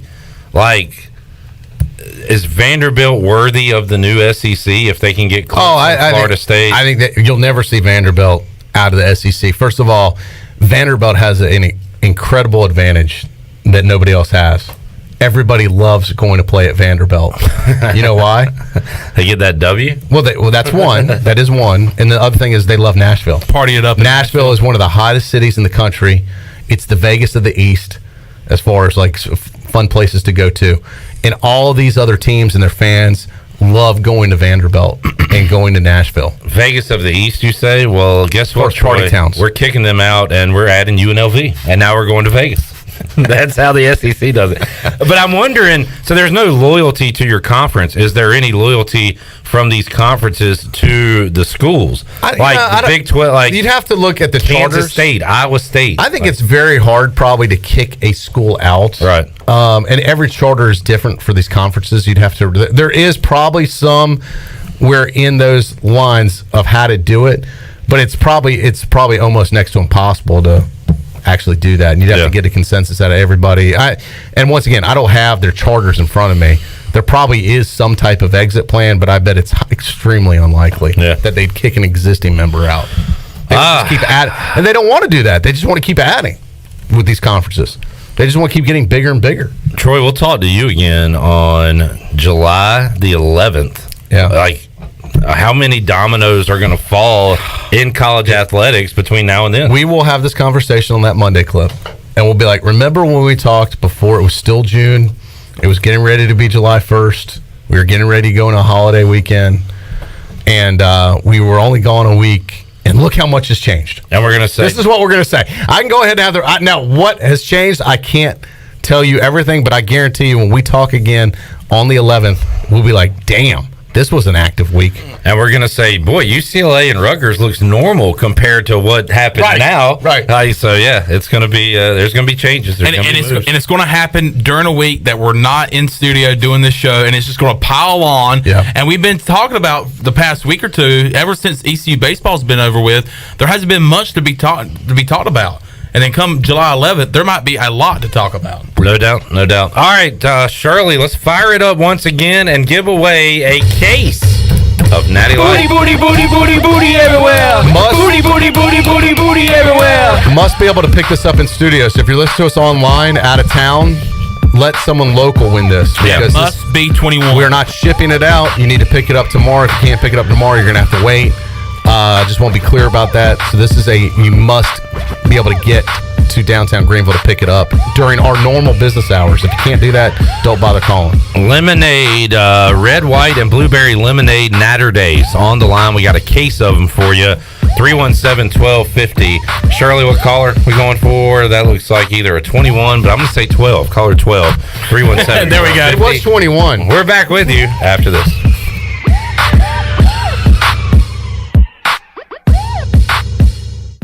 I can't think of anyone who doesn't love a clean car, but how often do you actually go to the car wash? Does it take too long, or maybe it's just not a very nice place? Tommy's Express changes everything. Our wash is bright, inviting, clean, and fast. I love the flat conveyor belt. So easy to pull onto, much smoother ride, and safer for my car. And when you join Tommy Club, you can wash as often as you like for one low monthly price. I save money and time. We're Tommy's Express. At the corner of Greenville Boulevard and Red Banks Road, Greenville. Before anyone walks into your business, the outside is what they see. Make sure your first impression is a good impression with the right curb appeal. Hi, this is Daniel Andrews from Dan Andrews Lawn Service. We specialize in making your business look great. Let us handle all your professional landscaping needs. We do it all so you don't ever have to worry. Residential services are also available. Call us today at 717-8006 and we'll come out and give you a free quote. Taking care of your landscaping needs is all we do, and we've been doing it for over 20 years. You can trust our reliable team at Dan Andrews Lawn Service, covering all of Eastern North Carolina. Hello, Eastern North Carolina. If you're looking for a great place to work with competitive pay and advancement opportunities, Pitt County Schools is hiring. We employ over 3,000 people, and we're one of the largest employers in Pitt County. Pitt County Schools is currently seeking teachers, bus drivers, school nutrition personnel, facility staff, custodians, clerical staff, and more. We offer advanced leadership opportunities for our educators and competitive pay for our skilled labor force. Come work for a diverse, thriving school system and be an important part of ensuring success for the students of Pitt County who are the future of Eastern North Carolina. To fill out an application, visit our website today at pittschools.org. That's pittschools.org, or go directly to our job postings at bit.ly/PCS employment. That's bit.ly/PCS employment. Pitt County Schools, engaging, empowering, and elevating every student and every staff member every single day. Your vehicle is a big part of your life. That's why you should trust the team at Greenville Auto World for all your vehicle needs. Greenville Auto World believes in fair prices, superior service, and treating customers right. Visit greenvilleautoworld.net to see their fully stocked inventory of SUVs, trucks, and cars. Need a lift kit, custom rims, or wheels? Greenville Auto World can upgrade your vehicle today. For sales or service, visit Greenville Auto World on Highway 43 in Greenville. It's bow time. If you look closely at a big, bold Bo's chicken sandwich, you'll see it's only made one way, the right way. marinated then hand-breaded with bold southern seasoning before being topped with not one, but 2 juicy pickles, creamy mayo, and a toasted bun. Woo-wee! But don't look too close, or you'll just end up eating it, and we wouldn't blame you. Because, well, it is a sandwich after all. A show-stopping southern specialty that can only be the Bo's Chicken Sandwich. It's Bo time. This isn't your regular cola, so this isn't your regular cola ad. No beach parties or family barbecues here, just Nitro Pepsi, the first cola ever infused with nitrogen. So forget everything you thought you knew about soda, because that nitrogen gives us a whole new experience. Think an infusion of smaller bubbles for a cola that's got a lighter, smoother texture. And don't get me started on the pour. You don't pour this like any other cola. We're talking turn the can completely upside down and watch as those bubbles cascade into the glass to create a frothy, luxurious foam topping. Can your cola do that? I didn't think so. Unless you've got your own Nitro Pepsi, in which case cheers to your great taste. Because you already know that the only thing better than the pour is the unapologetic cola taste. What else is there to say? From the creamy foam to the smooth texture to its unbelievably delicious flavor, this is cola like you've never had it before. Time to bring your taste buds to the next frontier. New Nitro Pepsi. Smooth, creamy, delicious. This is Roger Harris, and you're listening to Pirate Radio, the voice of the Pirate Nation.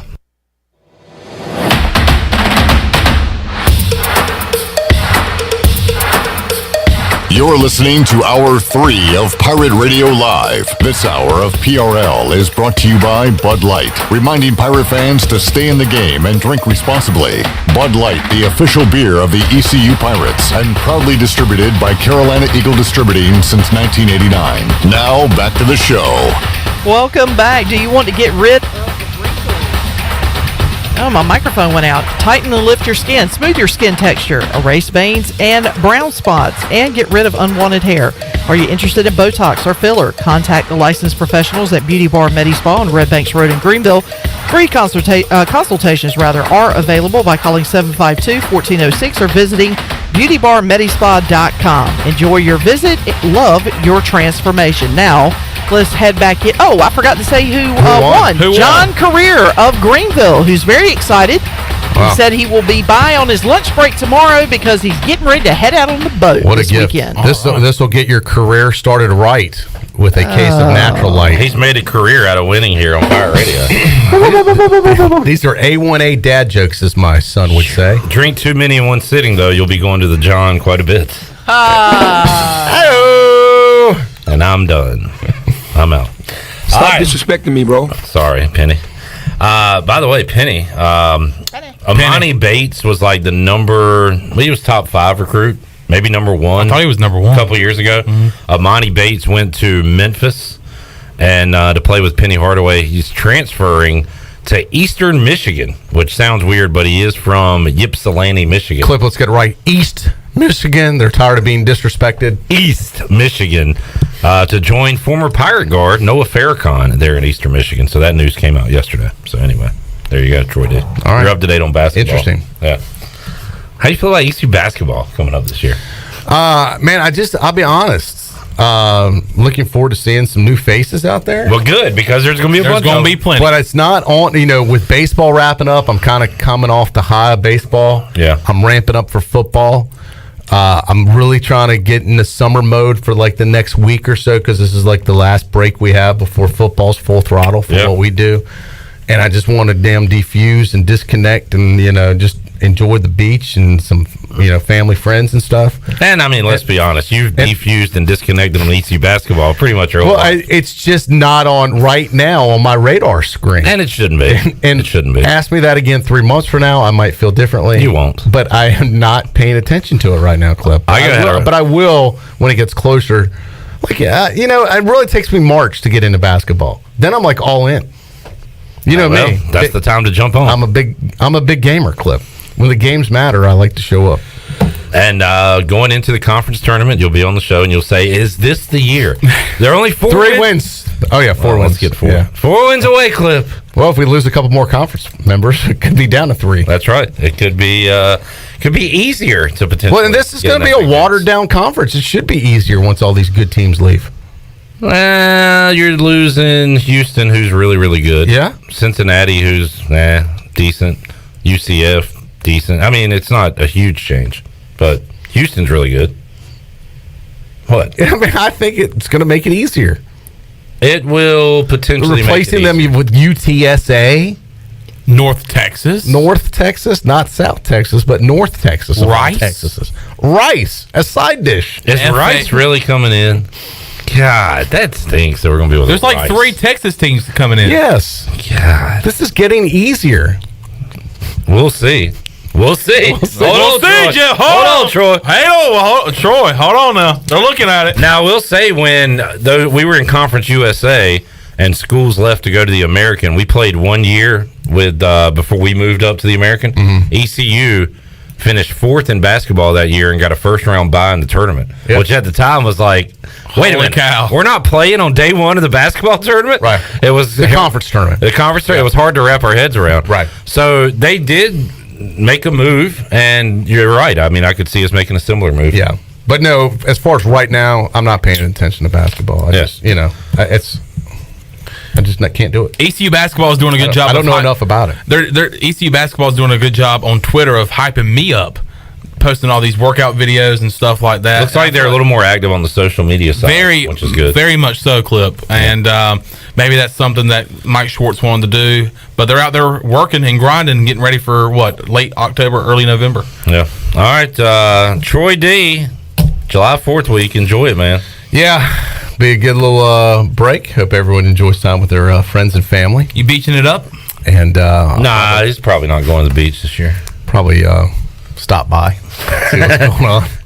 Take a look at it. I'll make a visit. I raged one day about people asking a question they knew an answer to. I know.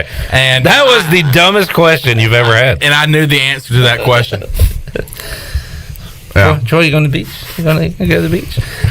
Troy D with the bridge picture I saw, and you're right. When you That's go over a that huge bridge. it just never gets old, right? Like that feeling you get. When And that was it kind of timed perfect with the way that was coming down just in time, because some bridge pictures don't turn out right. It's hard to be it's mad when you're going to the beach. When you're going up that bridge and then coming back down, and all you have is, and it's a short bridge, which I like. It's not very long, but it's kind of rises up and then goes back down. It rises, and you can see the water. You can almost see the ocean from there.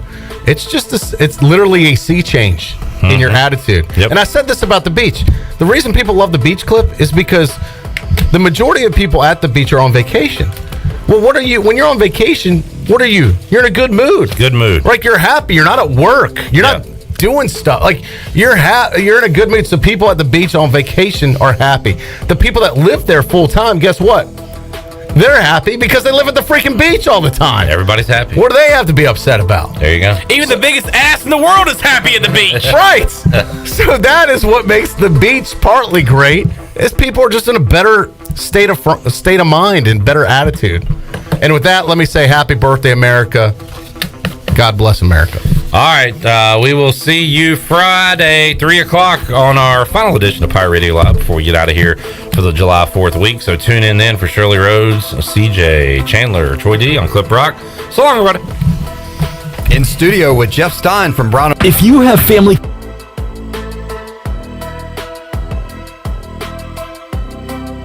Thanks for listening to Pirate Radio Live, an exclusive presentation of the voice of the Pirate Nation. This is Pirate Radio, WGHB Farmville, 1250 and 92.7 FM Greenville, WDLX Washington, 930 and 104.1 FM.